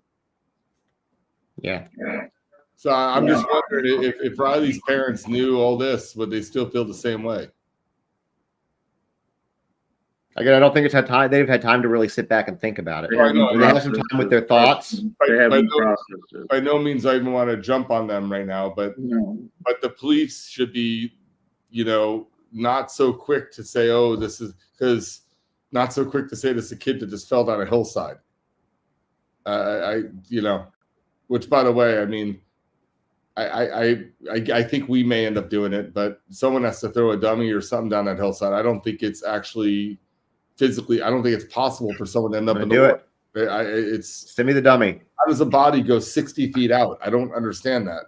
It just doesn't make sense to me. So, yeah. But anyway, he fell off the bridge, or was pushed off the bridge. No, underneath the bridge, there's a walkway and there's a cliff, and where his phone was last pinged and his credit card were found, the exact same place. And it's right. It's like 40 yards away from where the cops saw him on the body cam.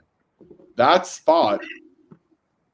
First of all, there's no hill. There's a little dirt thing, but then underneath it are jagged rocks and crevices and all this shit. But the water is like 50, 60 feet out. So somehow you'd have to launch through the air out to the water. And even if you land in the water there, the water, it's a little. There's only like a 10-foot section between a beam on a bridge, and it's very shallow. So you get stuck in the rocks the way Tucker Hips was stuck in the rocks. But if you fell, you wouldn't tumble, especially someone 6'7" doesn't tumble. They would hit solid, and it would not be in the water. So it just doesn't make sense how he ended up that far out. I mean, I walked down it. And when you look up, you're like, I don't know how the hell. So it just, unless the cell phone ping was wrong, but then what are the odds that the cell phone would ping in the same place the credit card was found if that wasn't where it happened? And the whole thing's weird. And then, Eric, there's like 5 gazillion cameras, and we've only seen a couple of camera angles, and there's a camera right at the very spot where this apparently happened. And then they're like, well, that one wasn't working that night. So just like the 911 call. Again, all convenient. All Yeah. convenient. So I don't know. It's but who knows? Maybe they have a suspect, and if they said that it was working, because everybody knows there's cameras, maybe they would alert the suspect to run. Maybe they're smarter than we are right now. They're not saying anything, but they're out there very vocal. They're being very vocal right now that they don't think there was anything nefarious, and meanwhile the fraternity's out there, doing what they do.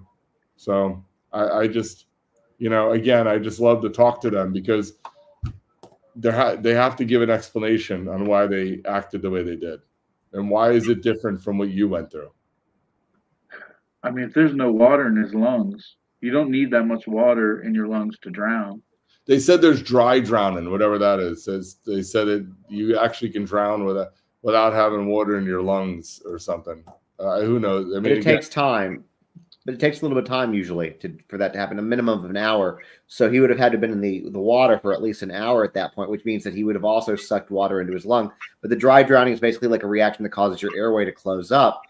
And it's, so it's like if you take a lot of water in, when you were swimming or even, in a bathtub, it happens a lot with like, infants and toddlers and stuff. So new fear unlocked if you have little kids. But then an hour, a few hours, 5 hours later, they can be dead. And it's as a result of dry drowning. So well, I don't know. Hopefully we get answers, and hopefully, I pray for the family that this was just an accident. But what I am shouting out to Delta Chi, and I think Eric would say the same thing. They just need to handle these situations better. I just feel like, especially if they really are what they're pitching. If they're pitching this brotherhood, then they should be acting like it. And brotherhoods come together, and they never leave a man behind. And I just feel like we didn't see that action that we should have. The fact that we're down there going through the bushes and they're not really just doesn't sit well with me. And I'd love to hear from them on why they chose to act like that and do that. And yeah, I agree. Well, I'm going to make that video tomorrow. Yeah, if they were too upset, then they're too upset. I get it, but at least come out and tell us why. And because I don't think they should. I don't think it's right to be out there preaching this deep brotherhood if that's not what they're going to do. And so. All right. Well, listen, everybody have a good night. Yeah. And you as well. Eric will be in touch. So thanks, Justin. Anybody thanks who all is your followers for listening to me babble for an hour. No, we're gonna have you babble for way longer on the next one. Well, I'll text you tomorrow and we'll work on getting something set up. I know there's a lot of people. If people can go to Love Like Adam Foundation, it's lovelikeadam.com. If anybody wants to help Eric, there's a click. You can go on their website and donate direct to them. I promise they're doing amazing things with it. They're out there every week. This guy's out there talking to schools somewhere and telling Adam's story and getting legislation passed. They've already had 2 bills get passed, but they can certainly use the money. So I know a lot of people are watching right now, but Love Like Adam Foundation, lovelikeadam.com. You can learn more about their story, but if you guys can spread that'll be great because they can use it. They don't get any money from the government or from corporations. Everything is them right now, so they can use the help. Yeah, thank you for that too, and thank you for anyone that's even thinking of it and goes to the site. We have the link to our video on there too, so you can watch it there. So, yeah, definitely, and we'll have him back. So anybody who's interested in hearing more of his story, and I really hope that y'all will be. I'll keep you guys posted, but we'll get it out as another YouTube. We'll do it the exact way we're doing things tonight, and it'll eventually go out as a podcast as well.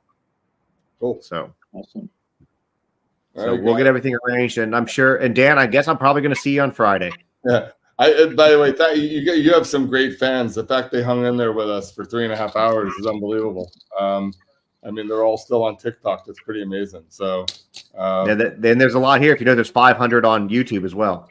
So I appreciate everybody sticking in there because it is an important thing, and we're not overreacting. And that's one of the things that I've been working on is getting the story out there so people know this is a much bigger problem than people know. And so it's very easy to just chalk off fraternities. It's not. So the more people talk about it and engage like this, I think, it's going to be harder for the bad fraternities or the bad schools to kind of cover stuff up. That's all.